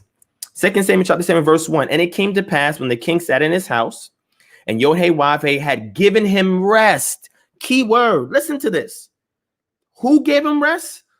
The Most High had given the king rest roundabout from all his enemies. See, this stuff right here, we just miss it when we read it. We just miss it when we read it, right? Your word here, right? Chamelech be vito vahe. This is your conjunctive wav here, okay? But let me show you something. Wait. This is, excuse me, not your conjunctive wav. I'm bugging. There's no hearing. This is your conjunctive wav, right? And I'm thinking that because when you see wav and yod, you automatically think, oh, this is conjunctive wav, but no, it's not. You don't have your hirik there, which is a diacritic mark to help you to understand. But you do have the root word hawa here, which is to be, or if it's in its perfect tense, it's past tense. If it's an imperfect with the yav prefix to it, it's in imperfect tense, right? But the interesting thing here, if I was to show this in Paleo Hebrew and ask somebody, you know, that tells me that it's Yahweh, say, hey, can you explain to me, is this a conjunctive wav we're looking at here? Or is this the name of Yah and the root? What are we looking at? Is this a conjunction, or this the conjunctive wa that's making the imperfect perfect? How is that functioning here? What's going on here? And this word here, malak, or here is melek, actually, with your final kaf, right? Ha, this is your definite article. Yaha melek, with your final kaf, okay? So the thing I'm trying to bring out for you guys to see is the rest, which is really interesting, right? Let's go down and look at this, right? You have your word nuach here. This is your furtive patak, right? Your furtive patak, right? Your nuach, okay? Now, I have my chalot open. I think I have it open still. Oh, no, I have it closed. That would be the lexicon that I will go to. But let's just use Strong's just for fun. Okay, let's use Strong just for fun, right? This means to rest, to cease, to set down, right? If it's in a cow stem, it means to rest, settle down, remain, to repose, have rest, to quiet. In your hefil stem, the causative, to cause to rest, to give rest to make quiet. Your hopeful stem, which is your passive, which is to obtain rest, to be granted rest, right? And a lot of times what people do when they don't understand the language, they'll go in here and they'll pick any entry that suits what they're trying to explain in the text. That's not how it works. Okay, that's not how it works. Okay, when we go in here, and if anybody can use it, you can just click parse here and it'll explain to you. It's in the hefil, means causative. Why? Because the Most High is the agent that caused the rest that David had. He caused it. Who? Yod-Heh-Wav-Heh. He caused the rest. All right. So anyway, when I want to explain this, it says, and when it came to pass, when the king sat down in his house of Yod-Heh-Wav-Heh, he had given him rest. Okay, he had given him rest right here. Your niach, he had given him rest. This is your hefil. You know how you know it's the hefil? You have your hirik, right here. Your hirik right here underneath your nun, and your yod. Your yod is a good way to tell that we're looking at a hefil stem. Your hirik yod is a good way to tell you're looking at the hefil stem. And then your furtive patak, right? Your patak is here. You see how it's shifted off to the right? It won't even let me highlight it. Well, yeah. I was shifted off to the right. This is how you identify a furtive patak. Okay. So now it says he has given him, he has caused him. The Most High had given him rest. And if he feels them, he has caused them to have rest. Who? The Most High, not David. The Most High caused the rest. All right. For David. All right. The king. All right. So let's look at this. Let's get back into it. Let's read it back in the flow. It says that the king said unto Nathan the prophet, I'm reading the King James because I want to be friendly to Felix. See how I dwell in a house of cedar. You hear this? The Most High is saying, see how I dwell in a house of cedar, but the ark of God dwelleth within curtains. And Nathan said to the king, go, do all that is in thine heart, for the Lord is with thee, right? That the king said unto Nathan, you see how I dwell in a house of cedar, but the ark of God dwell in curtains. So the tabernacle at this time was what they were using. It was a temporary mobile temple, if you would say. It wasn't a real edifice, right? So he's saying this, right? And then Nathan says, go do all that you want. But watch this. And it came to pass that night that the word of the Most High came unto Nathan, saying, listen to this. Go and tell my servant Dawid, thus saith Yod-Heh-Wav-Heh, shalt you build me a house for me to dwell in? Watch this. Listen to this. Whereas I have not dwelt in any house since the time that I brought up the children of Israel out of Egypt unto this day, but have walked in a tent and in a tabernacle. And all the places wherein I have walked. Do you hear this? Halak. He's walking with Israel. With all the children of Israel spake I a word with any of the tribes of Israel, whom I commanded to feed my people Israel, saying, why ye not build me a house of cedar? Now, therefore, so shalt thou say unto my servant David, thus saith the Lord of hosts, I took thee from the sheepcote, from following the sheep, to be a ruler over my people, over Israel, and I was with thee wheresoever thou wentest, and have cut off all thy enemies out of thy sight, and made thee a great name, like unto the name of great men that are in the earth.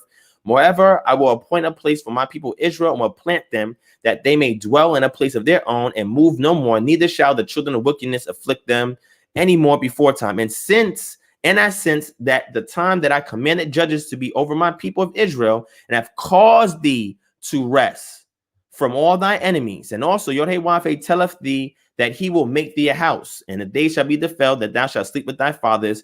I will set up thee thy seed after thee, which shall proceed out of thy bowels. I will establish a kingdom, and he will build a house for my name, and I will establish the throne of his forever. I will be a father to him, and he shall be my son. Wait, so the king is considered the son of the deity? Yes. When I talk to Christians, they think he's the son of God. You go to Hebrews chapter 1, your throne, oh God. Yes, the king is the son of God. He's considered God on earth. Just a simple concept. It's crazy, man. I will chasten him with the rod of men and with the stripes of the children of men, but my mercy shall not depart away from him. As I took it from Saul, whom I had put away before thee, in thy house and thy kingdom shall be established forever before thee. Thy throne shall be established forever. The key thing is the deity says that he has halaked. He has walked with Israel, and he has a temporary home and a tabernacle, not a temple. Because the deity can only rest in a temple that is situated, not a mobile home, a temple. When you understand ancient Near Eastern culture, this stuff begins to become demystified, and you don't have to be religious. Okay? Now, let's keep going. Let's go back to the source. I'm going to finish reading it real quick. Here we go. The divine rest is disturbed by rebellion. And the Amunei Leash, Apsu, made ready to speak, saying to her, Tiamat, in a loud voice, the gods' behavior is noisome to me. By day I have no rest, at night I do not sleep. I wish to put an end to their behavior, to do away with it. Let silence reign that we may sleep. He, Marduk, caused a wave, and it roiled Tiamat. Tiamat was royal, churning day and night. The gods, finding no rest, bore the brunt of each wind. The divine rest is achieved after conflict, because that's what Yah was trying to get. You know why Yah was mad at the children of Israel when they couldn't subdue the land? Because he couldn't rest. Okay, let's keep reading. In Enuma Elish, Eas kills Apsu and captures Mumu, right? Mumu. He founded his dwelling upon Apsu. He secured Mumu. And again, anybody wants to see the primary to this, I have the source. I gave you all the website, okay? Held him firm by a lead rope after Ea had captured and vanquished his foes, had won the victory over his opponents. In his chamber in profound quiet, he rested. The divine rest is achieved after order-bringing acts of creation. We see that in the epic of Bereshit, right? This is from Egypt, right? The Memphite theology, right? So has Ptah come to rest after his making everything and every divine speech as well, having given birth to the gods, having made their towns, having founded their nomes, having set the gods in their cult places, having made sure their bread offerings, having founded their shrines, having modeled their bodies to what contents them. The divine rest is achieved in a temple. So think about this. The divine rest is achieved after order-bringing acts of creation, which we know the Most High did. And it says here, the divine rest is achieved after conflict. So once the Most High fights, right, figuratively speaking, He wants to be able to give the rest. This is what he said. See, when you read Hebrew chapter 4, that makes no sense if you don't understand this. wait. Hold on. Come on, man. Let's bring it out. Let me bring it out. Let me give it to you. Hebrews chapter 4, man. Wow. All right. Hebrews chapter 4. Now, I'm going to get out of this KJV. Let's get the ESV to it. I'm going to bring it on the screen. I want to show you stuff. I wasn't even planning to teach this today, but I'll freestyle it. It's fine. Right? Therefore, while the promise of entering his rest still stands. See this. So what you're reading here in Hebrews chapter 4 is something that would have been known in first century Palestine by the indigenous peoples that were in that region. They understand this stuff, but we today don't understand this. But let me keep reading the resting element. For good news came to us just as to them, but the message they heard did not benefit them because they were not united by faith with those who listened. For we who have believed enter that rest, as he has said, as I swore in my wrath, they shall not enter my rest, although his works were finished from the foundation of the world. You hear that? He's saying in his wrath, they won't enter his rest. And it says, although his works were finished from the foundation of the world. Again, looking at one of those principles in regard to deities resting. For he has somewhere spoken of the seventh day in this way, and the Most High rested on the seventh day from all his works. And again, in this passage, he said, they shall not enter my rest. This is deep. This is why the Sabbath didn't have an evening. It was instituted for perpetual rest for mankind, provided that he kept the covenant. The covenant was, I will give you rest, give you dominion over the land. Every tree is going to bear fruit for you. Just don't do this. If you adhere to this covenant, you will have perpetual rest. Adam and Hawa, you will have perpetual rest. Man disobeyed. And since then, the deity kept trying to give rest to mankind. So he chose Abraham, and through Abraham's seed, the children of Israel, he divvied out retribution for the Canaanites in the land because he wanted to provide a form of rest for the children of Israel, who he is covenant with. But when the children of Israel was unable to fully subdue the land, the Most High could not rest. All the time that they had him in the tabernacle, he says, I'm walking with them. He had no rest. They were obligated to build a temple so the deity can rest.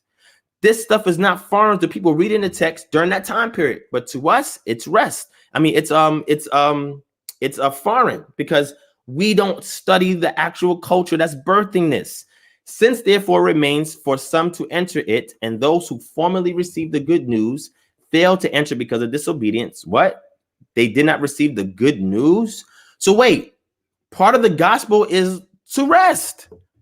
This is why Yeshua said that what did he say? He came to give you rest. All those who are heavy laden, come to me and I will give you rest. Again, he points a certain day, today, saying to David so long afterwards in the words already quoted, today, if you hear his voice, do not harden your hearts. For if Joshua, not Jesus, Yehoshua, had given them rest, God would not have spoken of another day later on. So then there remains a Sabbath rest for the people of Elohim. For whoever has entered God's rest has also rested from his works as God did from this. Now, when you don't understand the ancient Near Eastern context of the deity and rest, from looking at sister cultures and looking at even the scriptures, I showed y'all that the Most High say he's been walking. He hasn't been able to rest. This is why he was upset with them. But through David, he caused him to have rest. So he caused David to have rest. Now David has an obligation to ensure that the deity can rest as well. Okay. See, I didn't really have time to unpack all of this, right? Sister Shansan said, rest is the enthronement of Yod-Heh-Wav as king in the house temple of Israel. Now, I brought this out in my last lecture series, El Shaddai, Yod-Heh-Wav El Elyon, right? Three for Khan are one and the same, where I explained the enthronement process. Deep. I got into it. Go back and check that out. It's deep, right? But what I'm saying is, for Christians now, for me to unpack all of this, it will take an entire lesson to prep them before they see. You can't understand this unless you understand that concept of rest. What is being talked about here? it's interesting because a lot of commentators of the book of Hebrews say it's very difficult language. They said when you read the book of Hebrews, it's very difficult language. No, it's not. It's laden with Aramaisms, Semitic idioms. If you don't understand the culture, of course it's going to look difficult. It's going to be difficult to read. It's that simple. So I have to understand the audience of the people I'm talking to. I didn't want to go over their heads, right? I did make a reference. I wanted to show this source because I had it on deck, but obviously it wasn't my show. It wasn't a one-on-one. I had to concede to allow others to speak. I had to give common courtesy. But in the amount of time that I was given, I tried to make my point as fiery as I could and as respectful as I could as well. But Christians have to really go through this. Y'all understand? Like, you can't just run into the Brit Hadashah. I say all the time, do not touch that Brit Hadashah until you fully understand the Tanakh. If you don't understand the Tanakh and ancient Near Eastern culture, which is the context in which that was birthed, don't even talk to me about the Brit Hadashah. It's not going to make no sense to you. It's not going to make no sense. Leave it alone. All right. So this is why I'm here to teach anybody. It doesn't matter if you're a Christian, an Israelite, a Muslim, an atheist. It doesn't matter. What I want to do is give you the tools to objectively understand what's going on, to build your spirituality off of. Okay? I'm not here to start a cult or anything like that. I have an organization so we can enact change in the community, yes. But these teachings are there to provide tools and understanding so that way you can further your journey. I can't walk it with you. I give you what you need so that way you can walk it for yourself. But when Christians challenge Israelites, they got the right one that day. They got the right one that day. And they got the right one because if I was given more time, so much stuff I would have brought out, man. I gave you a 2 Samuel chapter 7. I gave you Hebrews chapter 4, New Testament now. And then now I'm giving you a book that explains to you this divine rest concept. It didn't start with just the scriptures that we have. Other cultures had it as well. But it was distinct in how it was applied in the New Testament. I mean, in the Tanakh, Old Testament, and how it's picked up from it going into the New Testament. You got to understand this stuff. You got to understand this stuff. All right. All right. Look at this. Thank you, Sean. Shout out to Sean Bumpus in the building. He brought up Devarim 12:10 says, but when ye go over Jordan and dwell in that land, which Yod-Heh-Wav-Heh, your power giveth you to inherit, and when he giveth you rest from all your enemies round about, so that ye dwell. Give me the next verse, Sean. Pop the next verse in there. Pop the next verse in there. Shout out to my sister LDS in the building. Shout out to Ashay Butler, Seeking the Truth Ministry. What's going on? What's going on? All right. Let me finish reading this about the rest concept, because you know, I just think that that my peers in the Christian community that argues against the Sabbath, I just want to know if they fully understand that concept, right? That's a Eastern Semitic concept.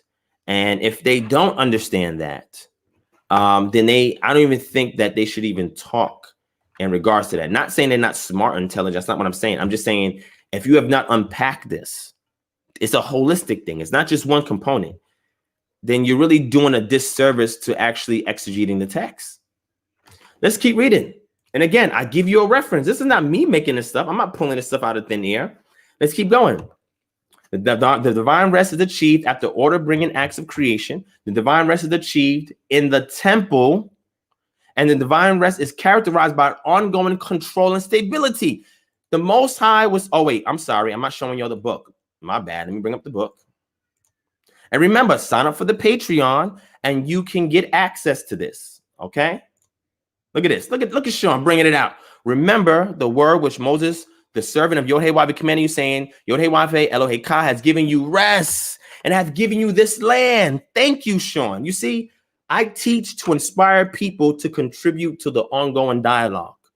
I don't teach to say I'm better than you and I know more than you. I teach because look what we can do in unison as a team. Everybody in this chat has contributed. Shan contributed. Sean contributed. I seen their direct contributions, and a couple other people also did their contributions as well. Shout out to Pastor Kelly Richardson in the building, who was on that panel with me, and who was me and him. That's my Cody. You know what I'm saying? Like going back and forth. You feel me? So yes, look at this. This is peppered all throughout the text, the Tanakh. You can't even jump into Ibrit without understanding what's being read here, and then understand it in an overall ancient Near Eastern context. Okay. All right. All right. So let's keep going. I'm going to wrap this up soon. All right. The divine rest is characterized by ongoing control and stability. The Most High was upset with the Israelites. You know why? It's because after he gives them rest, they also have to return the rest to Yah. When they are disobedient, they are disturbing his rest. You know why? Because in the book of Judges, he had to keep fighting for them. That's deep. That's deep. I'm going to say it again. They kept disturbing his rest by not keeping the statute, laws, and commandments, which will allow the theocracy to settle appropriately in the land. And with the theocracy that's being divvied out by the constituents, the sub-constituents of the patron deity, their job is to maintain order, control, keeping the statute, laws, and commandments, because when you do that, you provide an opportunity for the deity to rest amongst the people. And when you do not obey, you disturb the rest of the deity. And when he's disturbed, he is angered. So he riles up your enemies to come against you, because by your disobedience, you're not giving the deity rest, because that's part of the contract. Do y'all understand? It's deep. You can't even read Hebrews chapter 4 without understanding that. Okay. This is why when Christians try to get you to stop doing the statute, laws, and commandments, that's why you don't have peace. See, when we go to Yirmiyahu chapter 29, he's telling them seek the peace of the city. Whoa, you know how you seek the peace of the city? When you as Israelites are keeping those statute, laws, and commandments collectively, you are allowing a place for the deity to dwell and rest. Oh, man, I'm going to stop. Let me stop. Let's just finish this, and I'll get out your way in a second. Let me just finish this. I'll get out your way. All right. LDS, I already explained the Lord of the Sabbath. You're saying Jesus being the Lord of the Sabbath. Jesus did not say he was. He didn't say ego. He didn't say I am Lord of the Sabbath. He didn't say that. He says, therefore, the Son of Man is Lord of the Sabbath. He didn't say ego. He didn't say I am Lord of the Sabbath. He says the Son of Man. Some people say, well, he also used that idiom to describe himself. Yes, sometimes he used it to describe himself. Sometimes he used it to describe others.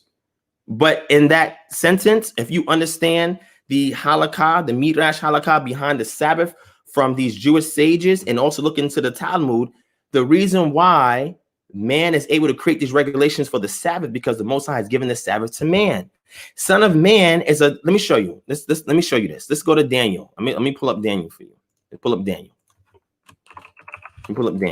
See, the problem is, and I'm not saying what you said, I'm just saying this in general. The problem is a lot of times where some Christians do not venture outside of their comfort zone of commentaries, of certain professors, Christian professors, some seminaries. When they don't venture outside of that, they start to alienate themselves from understanding the text fully. Okay.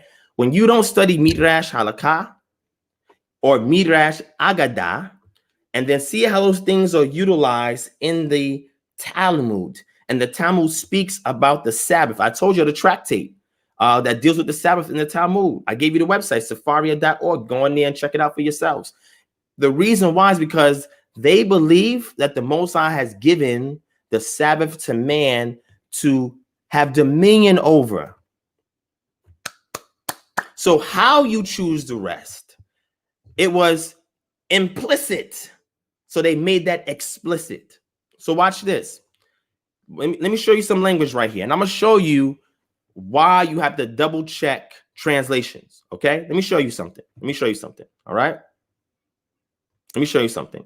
And this is why I'm saying sometimes things have to be, you have to take it slow with your Christian counterparts, because they may not be into the stuff that we're talking about. And some things have to be unpacked for them. Okay. Let me show you what I'm talking about. Give me 1 second. Let me pull this up. All right.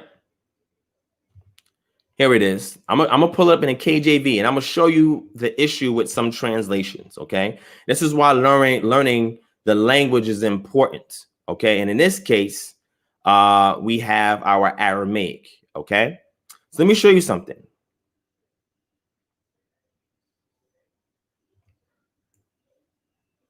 I'm gonna highlight it. I'm gonna bring it up on the screen. Let me stop it. Let me go here. So a lot of times when you hear that phrase, Son of Man, the problem is, and I'm gonna show you, it's also in the book of Psalms. I'm gonna bring it out. Just give me a second. Let me unpack it for you, okay? All right, shout out to my sister Nisi PC's in the building. What's going on? Okay.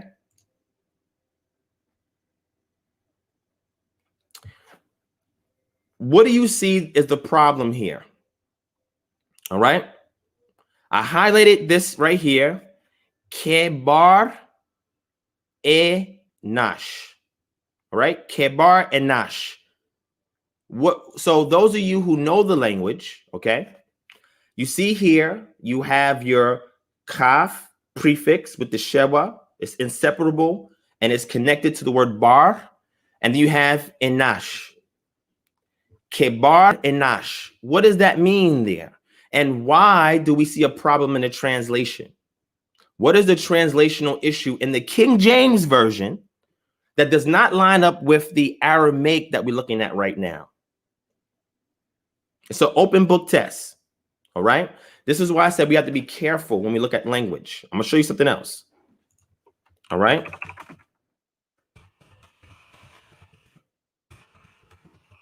Anybody can bring it out. Now, I want to disqualify Sister 916 Chan. Please don't respond. She's getting into the Aramaic now. She probably knows this answer. Sis, do not respond. Okay. Do not respond. Somebody else who's looking at this, explain to me, what is the translational issue with the King James looking at this? And I'm going to show you what is done through biased translations. Okay.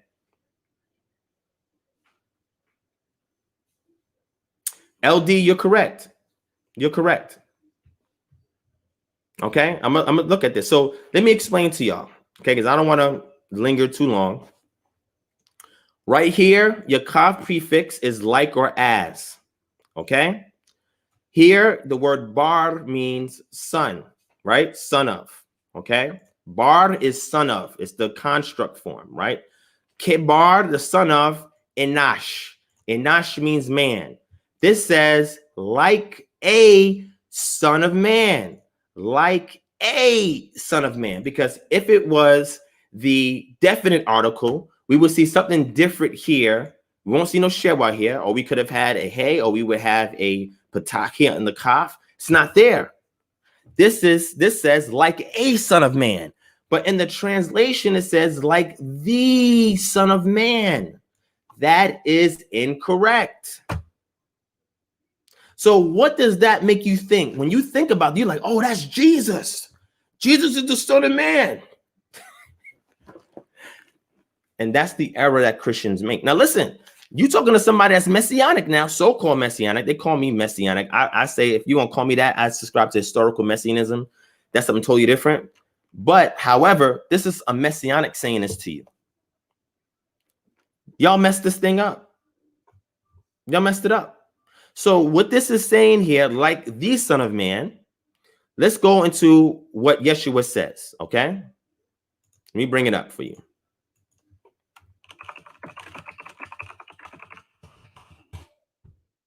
Okay, let me bring it up here.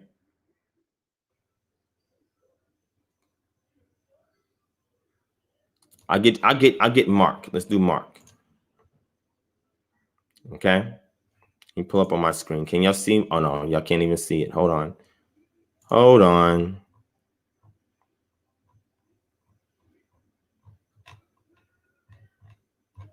Hold on. That's the wrong verse. Here it is.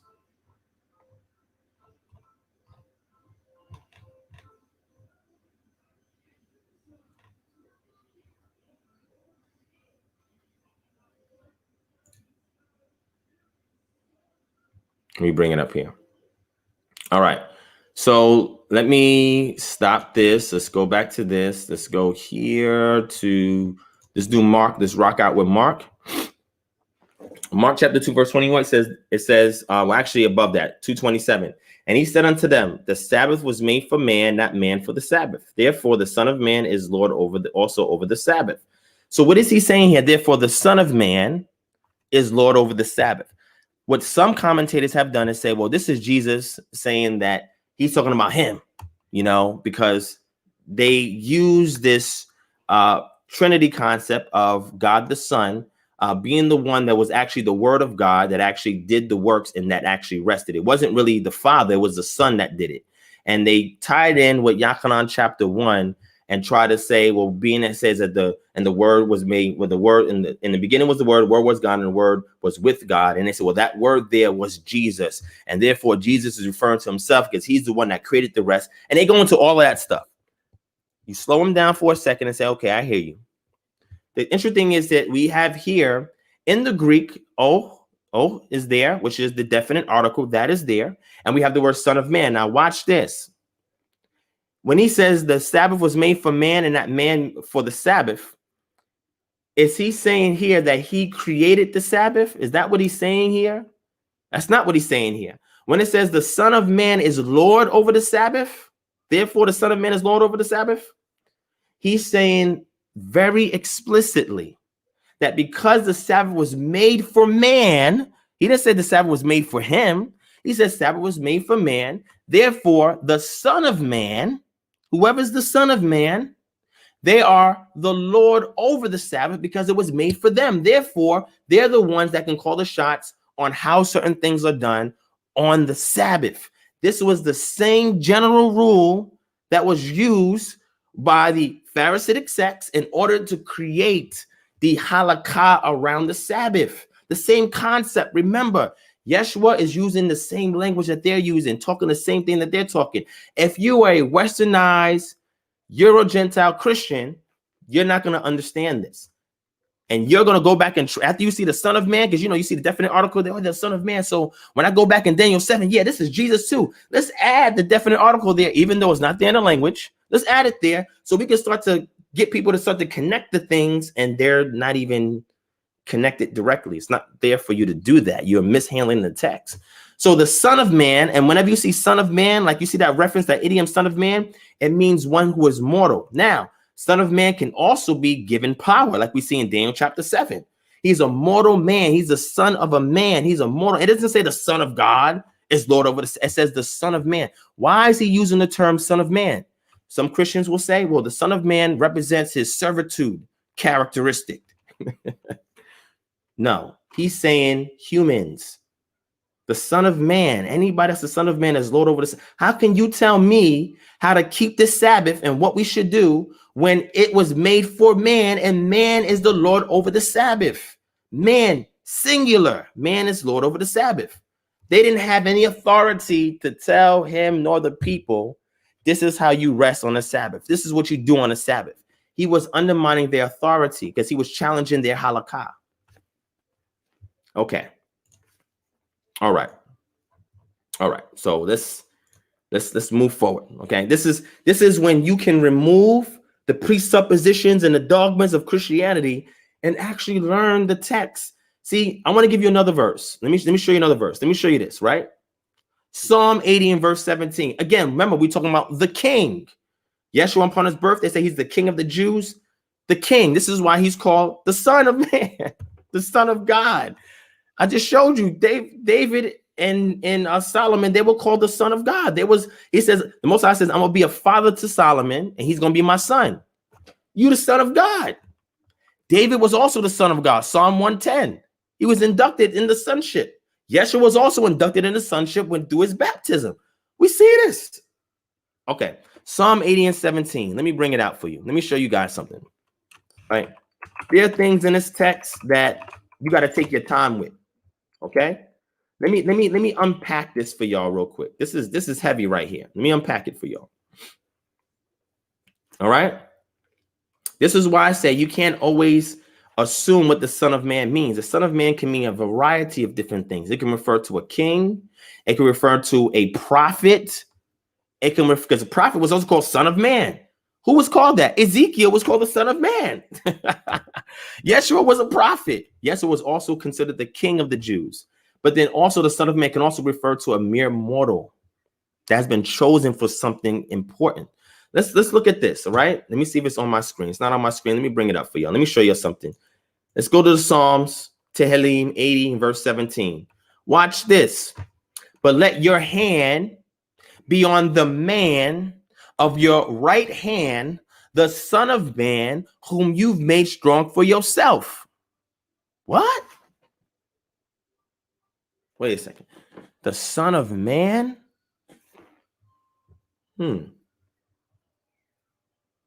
That is interesting. Why would the text say son of man? See this? Why is it calling? Well, so who is the psalm in reference to? Who is the psalm in reference to? There's your word here. Ben Adam, son of Adam. Okay? Ben Adam, son of Adam. Let's go up and let's see what's going on.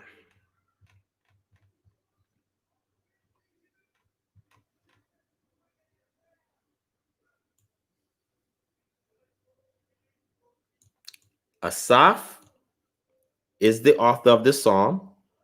Give ear, O shepherd of Israel, you who lead Joseph like a flock, you who are enthroned upon the cherubim, shine forth before Ephraim, Benjamin, and Manasseh. Stir up your might and come save us. Restore us, O power. Let your face shine that we may be saved. O Yod-Heh-Wav-Heh, power of hosts, how long will you be angry with your people's prayers? You have fed them with the bread of tears and given them the tears to drink in full measure. You have made us an object of contention for our neighbors, and our enemies laugh amongst themselves. Restore us, O power of hosts. Let your face shine that we may be saved. You brought a vine out of Egypt. You drove out the nations and planted it. You cleared the ground for it. It took deep root and filled the land. The mountains were covered with its shade, the mighty cedars with its branches. It sent out its branches to the sea and its roots to the river. Why then have you broken down its walls so that all who pass along the way pluck its fruit? The boar from the forest ravages it, and all that move in the field feed on it. Turn again, O power of hosts. Look down from Shamayim and see. Have regard for this vine. What? The vine? That's all been Christianized, but you can de-Christianize it and just put it within its context. It's talking about Israel. The stock that your hand has planted for the son who you made strong for yourself. Who's the son here? It's an open book test. I gave you the answer in 2 Samuel chapter 7. Who's the son here? Shout out to my brother, Jordan's cadet. He said they gave me a stool instead of a chair, though. In a Khan culture, the golden stool is representative of the king. So, you know, maybe you have some Ashanti in you. I don't know. Thank you for the donation. So who's the son here? Somebody tell me who's the son here. Shout out to the swooviest in the building. What's going on? All right. Who's the son here? Anybody tell me who's the son? So I have Kelly. Akalkel says Israel. Okay. Could be Israel. Could be Israel. Because Israel is also called the son. But it can also be the king. The king can also be considered the son. Now, this is important because whenever you see son, it goes on. Remember, we're going to go down to 2 more verses down. Let's scroll down a little further. Scroll down a little further. Where are we at? Where are we at?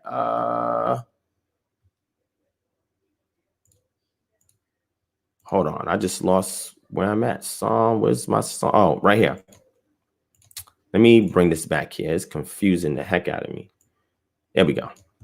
Let's go further down. It says, they have burnt it with fire. They have cut it down. May they perish at the rebuke of your face. But let your hand be on the man of your right hand. There's always a man at the right hand who's considered the son of man. So when I have conversations with people that reject the Brit Hadashah, oh, how is it going to be? There's always a man at the right hand who's called the son of man. Yeshua, this idiom was applied to him. He was a man at the right hand who's the son of man, whom you have made strong for yourself.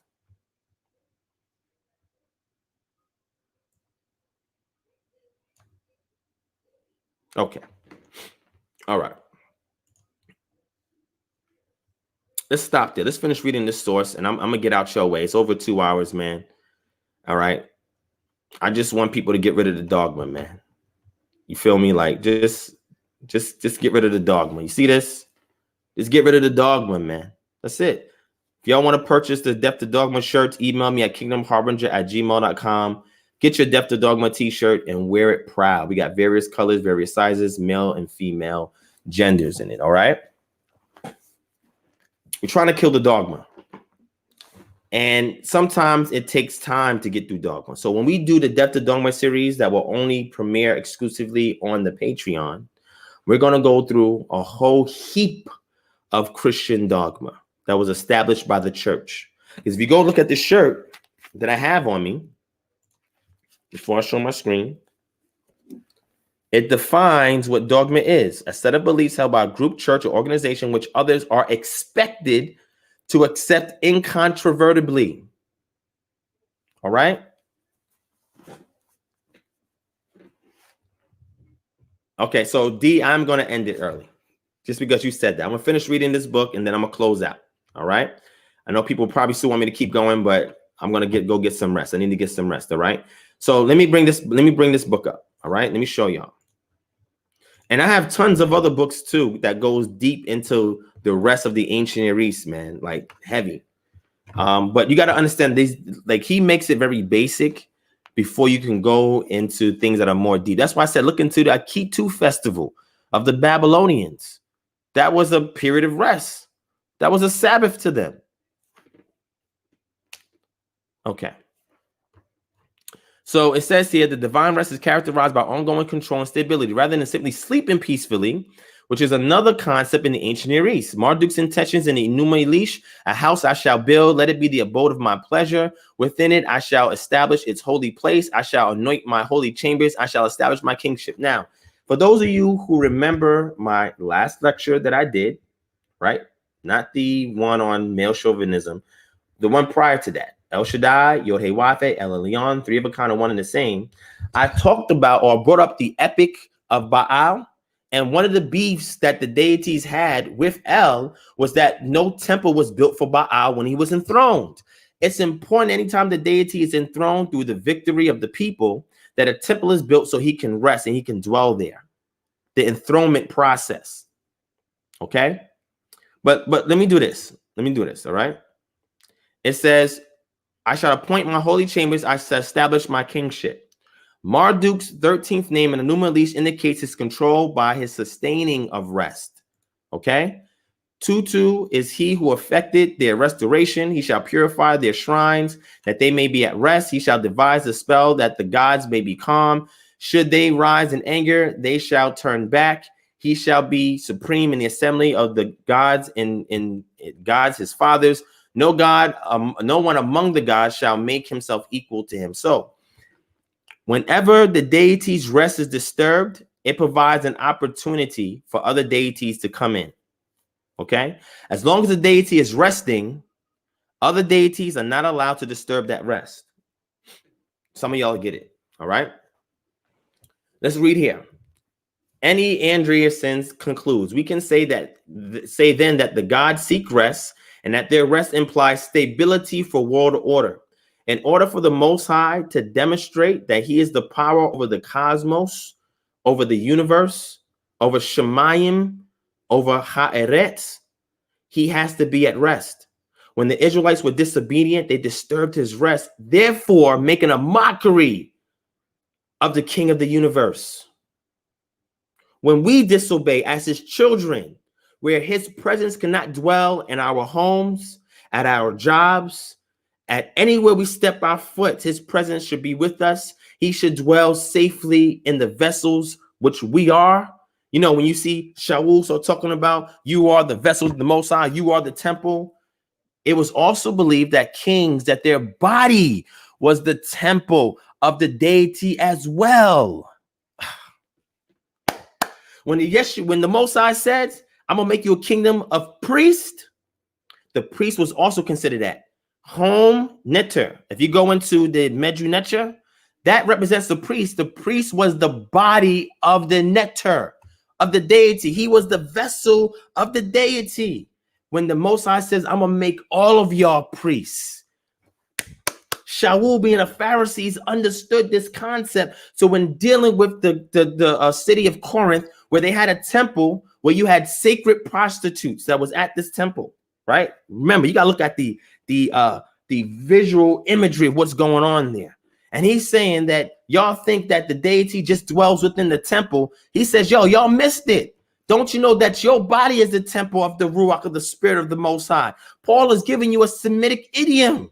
He's trying to convey that from the Aramaisms of his conceptual understanding of his culture and conveying it to the people at Corinth to get them to understand that what you're doing something against your body, because you just think the deity now is just stuck there in the temple made with hands. Oh, come on. The Most High said, I can't even dwell in a temple made with hands because he is so awesome. Let's keep going. So when you have here in the Brit Hadashah, where it says that he dwells in a temple made without hands, he's talking about bringing the kingship and the priesthood to you. What will you do with it, son of man? What will you do with it, daughter of woman? What would you do with it? Are you allowing the Most High to rest in your life? Okay. All right. All right. All right. So I'm going to stop there. I'm getting too fired up. And like I told you, I'm not feeling the greatest right now. I need to go and unwind and relax. Free Brew Anava says, I cut the New Testament off until I saw how you dissected it. Then it gave me a new way to look at it. Thanks, no problem, my brother. And again, I don't proselytize. I don't force anybody to believe anything that I believe. What I simply do is give you the tools so that you can look at it without the dogma and presuppositions. You can see it from a total different light. Do you understand, family? And this is what I want to provide to my Christian brothers and sisters. I have no beef with them. I don't like Christendom, but I have no beef with them personally. If anything, I want to build with them. I want us to share understandings, but I don't want them to teach me on what the Sabbath is if they've not done this type of study. How can you teach me about the Sabbath and you don't even understand it from a Semitic perspective? It makes no sense. Okay. All right. For Adonai has chosen Zion. He has desired it for what? His dwelling. This is my resting place forever and ever. Here I will sit enthroned, for I have desired it. You know the sister 916 Shan, she told you that the enthronement is the rest, the dwelling. Well, guess what? The Most High says Zion was his resting place. And his resting place can only be that way if, number one, we keep the Sabbath. Okay, so, all right. So this is the problem. The problem is when we have our Christian brothers and sisters who don't understand the totality of the Sabbath. Y'all thinking it's just a ritualistic day of rest. It go deeper than that. It go deeper than that. For us to have peace, the deity must rest in us and around us and amongst us.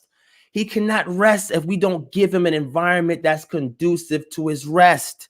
You cannot live any old kind of way and be in disorder and disarray and start winging it and think the deity is going to rest with you. It don't work that way. How are you honoring the creator of the universe and not even honoring the history in which he did with his people, which is Israel? You're going to just sanctify any day you want to be your day of rest. That is a disrespect and a spit in the face to the patron deity that established his name in Israel. His name on his holy hill in Jerusalem, and that he's coming back to reestablish New Jerusalem. You know why? Because Israel was unable to provide him his rest. And now in the diaspora, we can look back. Paul said in Romans chapter 15, verse 4, whatsoever was written aforetime, written for our learning, so that we through the patient and comforts of the scriptures might have hope, looking back and see the errors of our forefathers, and understanding the words that the Most High is saying is that I have a resting place there in Zion. But Zion wasn't just encapsulated in a physical locale. It then became the people in the diaspora. We are all many Zions. In order for him to have a resting place amongst us, we must go back into the covenant of the Most High. And in doing so, we can provide him to rest. And then by proxy of that, we can get the spiritual rest through Yeshua. You can't see that if you don't understand this concept. Don't argue with me about the Sabbath if you don't even have unpacked this stuff yet. I'm going to stop right here, man. I'm going to stop. If y'all are interested in that source, hit me up. I'll email it to you, or sign up for the Patreon. We have tons of sources like that and more. All right? No rest for the wicked. You know why? Because the wicked don't have order. The wicked don't want to be governed by the Most High statute, laws, and commandments, which should not be grievous to us. Matter of fact, let me bring that up here, because watch this. Let me end off on this verse. Let me bring this up. Bring it up.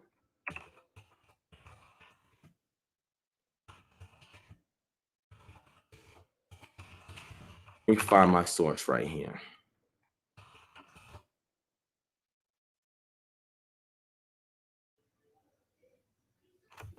Let me bring it up. Let's go to Devarim 30 and verse 11. I'm going to end off with this.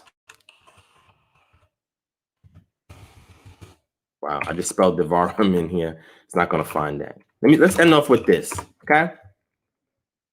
Let's end off with this. Like I said, it's just too much information, man. And we gotta just be humble sometimes. You know what I'm saying? Like, we gotta just be humble. But I want to show you this. I'm going to end off with this real quick. All right? I'm going to end off with this. Let me show my screen. And y'all keep me in your prayers, okay? And saying Yah in your prayers, okay. Don't let nobody deceive you.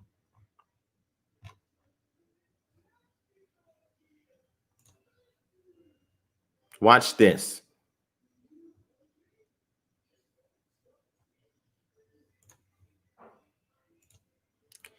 And it shall come to pass when all these things are come upon thee, the blessing and the curse, which I have set before thee. Oh, I wanted to, hold on, let me change that. All right, here we go.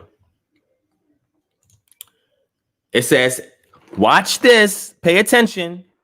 And you call them to mind among all the nations where Yod-Heh-Wav-Heh, your power, has driven you. Are y'all reading this? And return to Yod-Heh-Wav-Heh, where? In your land of captivity. You and your children, and obey his voice in all that I command you today with all your heart and with all your soul. Then Yod-Heh-Wav-Heh, your power, will restore your fortunes and have mercy on you, and he will gather you again from all the peoples where Yod-Heh-Wav-Heh, your power, has scattered you. This is talking about the diaspora. Ah, man. You see, when they say, you can't keep all the statute laws because you're not in the land. Whoa. Whoa. What? Read Devarim chapter 30 to them. This body bags them all the time. I let them set themselves up, and I just give them this exclamation mark right here. And when all these things come upon you, the blessing and the curse, which is tied to what? Let's see what it's tied to. Let's see what it's tied to. Hold on. Let's see what it's tied to. And if you faithfully obey the voice of Yod-Heh-Wav-Heh, your power, being careful to do all his commandments that I command you today, Yod-Heh-Wav-Heh, your power, will set you high above all the nations of the earth, and all these blessings shall come upon you and overtake you if you obey the voice of Yod-Heh-Wav-Heh. Now let's scroll down to the part that a lot of y'all love. But if you will not obey, which Christianity is telling us, don't obey the commandments, the voice of Yod-Heh-Wav-Heh, your power, or be careful to do all his commandments and his statutes that I command you today, then all these curses shall come upon you and overtake you. Now we go to verse 30, chapter 30. Just read this for them. This is simple stuff. This is why I say I don't think they read the Tanakh. I don't think they even read the Tanakh. I don't think they read the Tanakh. And when all these things come upon you, the blessing and the curse, which I have set before you, and you call them to mind among all the nations where Yod-Heh-Wav-Heh, your power has driven you. You know, when they say, oh, what does it matter? You know, if we are in the diaspora and we wake up to our identity, you know why? I just told y'all about that rest. Let's keep going and return to Yod-Heh-Wav-Heh, your power, you and your children, and obey his voice and all that I command you today with all your heart and with all your soul. Then Yod-Heh-Wav-Heh, your power, restore your fortunes and have mercy on you, and he will gather you again from all the peoples where Yod-Heh-Wav-Heh. So in order for us to be gathered, we must awaken to who we are, get back in covenant. Why is his expectation that we're going to obey his commands in the diaspora? Why is that there? If they're saying, well, you can't keep all the statute laws and commandments because you're not in the land, why is he giving it? Why is this expectation here then? I'm gonna keep silent. If there's a Christian out there who's been telling me this and other people this, tell me why the Most High has this here. If he only expects us to keep this while we're in the land, then why is he saying this here? I'm gonna wait. I'm gonna give y'all a minute of silence.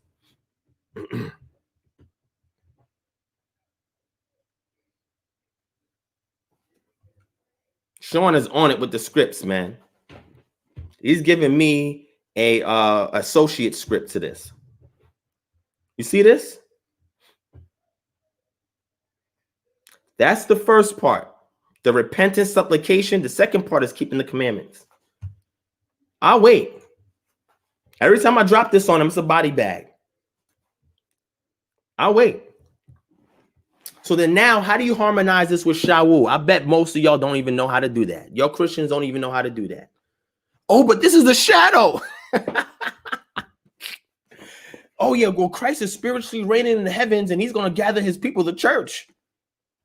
It's crazy, man. But when I unpack this and that debate that I'm having on Friday, it's a flamethrower. It's a rat. So why is this here? Y'all tell me, why is this here? Y'all tell me why this is here. All right. Still cricket. So let's move forward, man. I'm going to keep reading to verse 11 because this is, if you want to shut a Christian apologist down, give them this. And you know what they're going to do? Spiritualize it or say, that's a shadow. That's a shadow. That's a shadow. You know what? Let me show you something. Man, I got to stop. I'm trying to stop, y'all. I promise you I'm trying to stop. You know, it's a shadow. And you know what? I love dwelling in it. What? You love dwelling in it? Yeah, I love dwelling in the shadow. You know why? Let me show y'all. Let me give you some work. Let me show you this, man. Let me show you this. Y'all leave me alone after this. He who dwells in the shelter of the Most High will abide in the shadow of the Almighty. I will say to Yod-Heh-Wav-Heh, my refuge, my fortress, my power, in whom I trust, for he will deliver you from the snare of the fowler and from the deadly pestilence. The Most High statutes, laws, and commandments came from his own mouth, and through his own mouth he has given you a shadow. The shadow is there to provide you the shelter that you need once you're going through the storm. Because if you look at the shadow in the natural realm, it is the thing that keeps man away from the heat that can wear him down, the heat that can dehydrate him, the heat that can destroy his muscles and make him weary and disoriented. When you are in the shadow of the Most High, you have shelter, you have a refuge, you have a fortress, you have a power that you can trust, one that can deliver you. I will gladly dwell in the shelter of the Most High. And if the statute, laws, and commandments is that shadow, I will dwell safely there until my redemption. Let me stop. Hold on. They don't think I could probably preach like them, but I'm going to stop right there. I'm going to stop. Let me go back and let me finish. Let me go back and let me finish. Let me go back. Let me go back. There's a mini sermon right there. You can cut that out, chop that up, and post that if you want. Okay? Watch this. Let's keep going. If you're outcasts are in the uttermost parts of heaven, from there Yod-Heh-Wav-Heh will gather you, and from there he will take you. So that means Israelites has to be everywhere on this planet. That's the anticipation. And Yod-Heh-Wav-Heh, your power will bring you into the land that your forefathers possessed, and that you may possess it. He will make you more prosperous and numerous than your fathers. They want you to forget these promises. They want you to stay outside the covenant. Yeshua was in the covenant. Yeshua initiated the Brit Hadashah. He didn't complete it because he didn't come back. If that's the anticipation.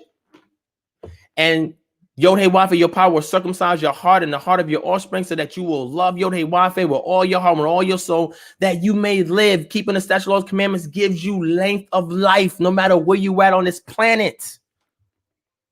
And Yod-Heh-Wafe, your power will put all these curses on your foes and enemies who persecuted you. And you shall again obey the voice of your head and keep all those commandments that I command you this day. Yod-Heh-Wafe, your power will make you abundantly prosperous in all the work of your hand and the fruit of you. They don't want black people to be prosperous. They want us to continue to be the base of society. Come on now. And the fruit of your womb and the fruit of your cattle and the fruit of your ground. For Yod-Heh-Wafe will again take delight in prospering. This is the delight of Yah, as he took delight in your fathers. When you obey the voice of your power to keep his commandments and his statutes that are written in this book of the law, when you turn to Yod-Heh-Wafe, your power with all your heart and all your soul, you must empty yourself so he can fill you. That is how you show him love. When you surrender to him as an empty vessel, let him fill you. And through his filling of you, you can fill others. That is how, when you love him with all your heart and your soul, the question is, how can you also love your neighbor? Well, you're not loving your neighbor. You're emptying yourself so he can love your neighbor through you. Yah loves the neighbor through you. You've given it all to him. He's filled you, and through that filling, the overflow is touching your neighbors. Somebody look at your neighbor to your left and your right and say, you about to get this overflow. The more of these statutes, laws, and commandments that I pack into my life, the more that I abide in the shadow of the Almighty, the more protection you can get, the more protection you get, the more prosperous you can be, the more you can walk straight and upright in your ways and your paths and be the light in captivity, to be the Daniel of your time, to be the Esther of your time. They don't want us to be that. They don't want us to have that. They don't want us to be known as the children of the Most High anymore. They want us to get rid of that. I refuse. You're going to have to pry it away from me. It ain't happening. Okay. All right, I'm sorry. Let me stop preaching. Let me stop. Let me just finish this up. I'm almost done. Let me stop. All right. Last verse. For this commandment that I command you today is not too far off, neither it's not too hard for you, neither is it far off. Now, what commandment? Let's scroll up. And when all these things come upon you, the blessing and the curse, which I've set before you, and you call them to mind among all the nations, in the land, by the temple, in Jerusalem, when you call them to mind among all the nations where Yah has given you, and return to him, you and your children, and obey his voice and all that I command you with all your heart and soul, then he will restore you. This is what he's saying here. This is for this commandment that I command you today is not too hard for you, neither is it far off. Why do Christians make you think that this is a hard thing? Why is this so difficult to understand? Do you not understand the simplicity there is in the Most High? You talk about the simplicity in Christ. He didn't come to bring his own words. He said it himself. Do y'all want a scripture for that? You know what? I'll save that for a future reference. Let me end off here because we're over 2 hours already. All right. Shout out to my brother Suvius, James 1:25. But whosoever looketh into the perfect law of liberty, and continue therein, he being not a forgetful hearer, but a doer of the work, this man shall be blessed in his deed. Jacob or James was a zealot for the law. We know that. He checked Paul in Acts chapter 21. And the whole book of James, he's talking about works. Your faith is dead without works. What laws and commandments and statutes you keeping? This is where you applied Midrash Halakha. Because if there's an expectation for Yah for us to keep his statutes, laws, and commandments in captivity while we're scattered, then that means there are some aspects of it that don't apply because we're outside the land. But then there's things that do apply. It doesn't matter where you're at.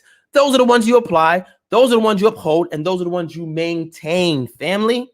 And when we do our series on that, when we go back to the basics about the practicality of Torah, I will get into depth with all of that. So those of you who are watching, thank you so much for donations. I appreciate it. Thank you guys who just signed up for Patreon. Please support our Patreon. I continue to put more sources, more articles, giveaways, and now new series will be popping up on here starting this fall. I know you guys will enjoy it. I know you guys will love it. And I appreciate you guys, man. I appreciate it. Sometimes I gotta bring out that old time Christian spirit, because that's the only thing they understand. Hooping and hollering and preaching and screeching and scratching. They understand that. So sometimes you got to speak their language. I bet if I put it in a sermon and I preach it, I bet you they'll be a heart to be turned over. Oh yeah, they'll be swooping and hollering. They be doing their shouting and all of that. Don't think I forgot how to do that. I'm very skilled with this. I can deliver it any way you want it. So if y'all need it in sermon format where I gotta preach it to y'all, I can give it to y'all. All right? Do y'all understand? We're dealing with the perfect law of liberty. It's the law of liberty. This gives you liberty. It ain't hard. It ain't difficult. It ain't far off. How do you harmonize this with the Brit Hadashah? Yeshua said he ain't come to destroy it. He ain't come to abolish it. He came to fulfill it, to bring it to its consummation. And until heaven and earth pass away, not one jot or tittle of the law will be done away with. He that teach the greatest of the commandments that teaches the others shall be called the greatest. He that is the least in the kingdom will he that teach the least. This is what he says. Yeshua was in line with that. Don't make Paul fight against Yeshua. Don't do that. Stop that. Don't make Yeshua fight against the Tanakh. Don't do that. Don't do that. Okay. Love you, family. Thank you for watching. Keep me in your prayers. All right. I'm going to continue to pray for those who have need. If anybody out there who is financially afflicted by the hurricane, please inbox us. We'll set up a relief fund on GoFundMe if we need to, if we get enough requests, and make sure that we give funds to those who don't have. Acts chapter 4, verses 32 and on, whenever there was a need financially, those who had sold and gave it away, brought it between those who they entrusted to give it out to all others, so that way they could be of one mind, one heart. All things are in common. We want to make sure that our brothers and sisters who may be afflicted by the storm and have a loss, those of us who have, let's give so that they can have. So if we get enough requests, we will go ahead and we will start the GoFundMe and make sure that we're able to take care of our community. We're not going to sit here and fight and argue whether or not you say Yahweh or Yah. It's not that serious. It's not that serious. We're not going to fight and bicker over that. We're not going to fight and bicker because you're praying for people. We're not going to fight and bicker. There's people that got real needs, and we are obligated to tend to. I want to say shout out to my brother Maccabees TV in the building. Maccabees TV in the building. You'll go ahead and click on his avatar and subscribe to Maccabees TV. Please do so. All right. Shout out to my brother Jordan's Cadet for the donation. I appreciate that, my brother. And yo, you're not going to see me again until Friday night, man. All right. You're not going to see me again until Friday night. I want to make sure you understand what is about to take place on Friday night. All right. This event right here is going to be like no other. We broke records when we aired it on Friday. We had so many requests. So many people enjoyed it. This one is going to be 10 times better. So I want to make sure I got my strength and my health and my rest so I can go hard body in this debate. Hard body. Respectful, of course, tactful and diplomatic, but stern, forthright, and strong. I want to make sure I have my strength for this. All right. So please, family, make sure you're subscribed. If you're new, hit that thumbs up button, family. Share this video so that way we can reach out to our brothers and sisters in Christianity and really break it down. What is the rest? What is really the rest? What is the expectation of us in the diaspora to keep the commandments so we could be returned? They don't want you to return back, family.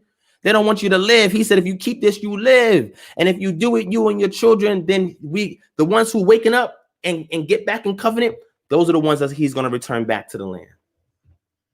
Those of y'all who are not doing it, don't y'all think you're going back to that land. Okay. All right. Make sure you hit subscribe. Y'all be here Friday evening, 11 p.m. sharp. We're going to get busy with this debate. I know you're going to enjoy it. We also want to have an open panel. We have some special guest appearances by some other Christian apologists who I called upon to come and help him out because he was in the lion's den last time. When y'all get on this panel, y'all are lions. You're going to have a whole hour to go in. I'm going to allow y'all to go in, okay, on my brother Matt, who can take it, and whoever, other Christian apologists decide they stepped in. I reached out to several of them, and some of them are already making excuses. I know they're available. They're making excuses. Let's see if they're willing to step in the lion's den with the brother. I'm telling you, he's getting in the cage. Ain't no den. It's a cage, okay? Because a den is not for everybody to see. A cage is for everybody to see. My brother's stepping into the lion's den. Lion's cage.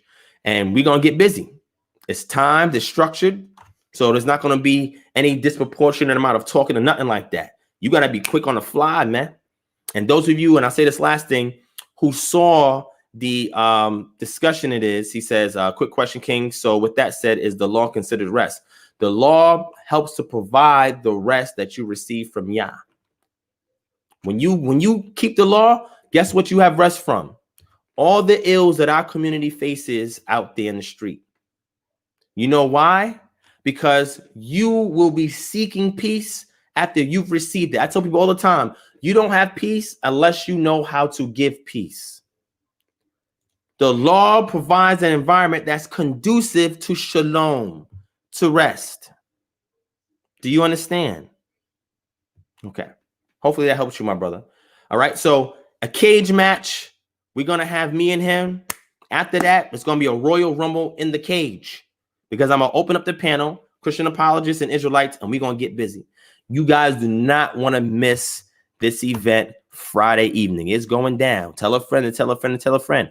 This flyer is all over social media. I have it on the community tab on YouTube. I have it on Facebook, Instagram, Twitter. If you want to email up the flyer, let me know, right? I can email you the flyer as well. Put it everywhere. Make sure all your Christian friends, associates, make sure your ex-pastors, some of y'all got current pastors, make sure they're watching this event, okay?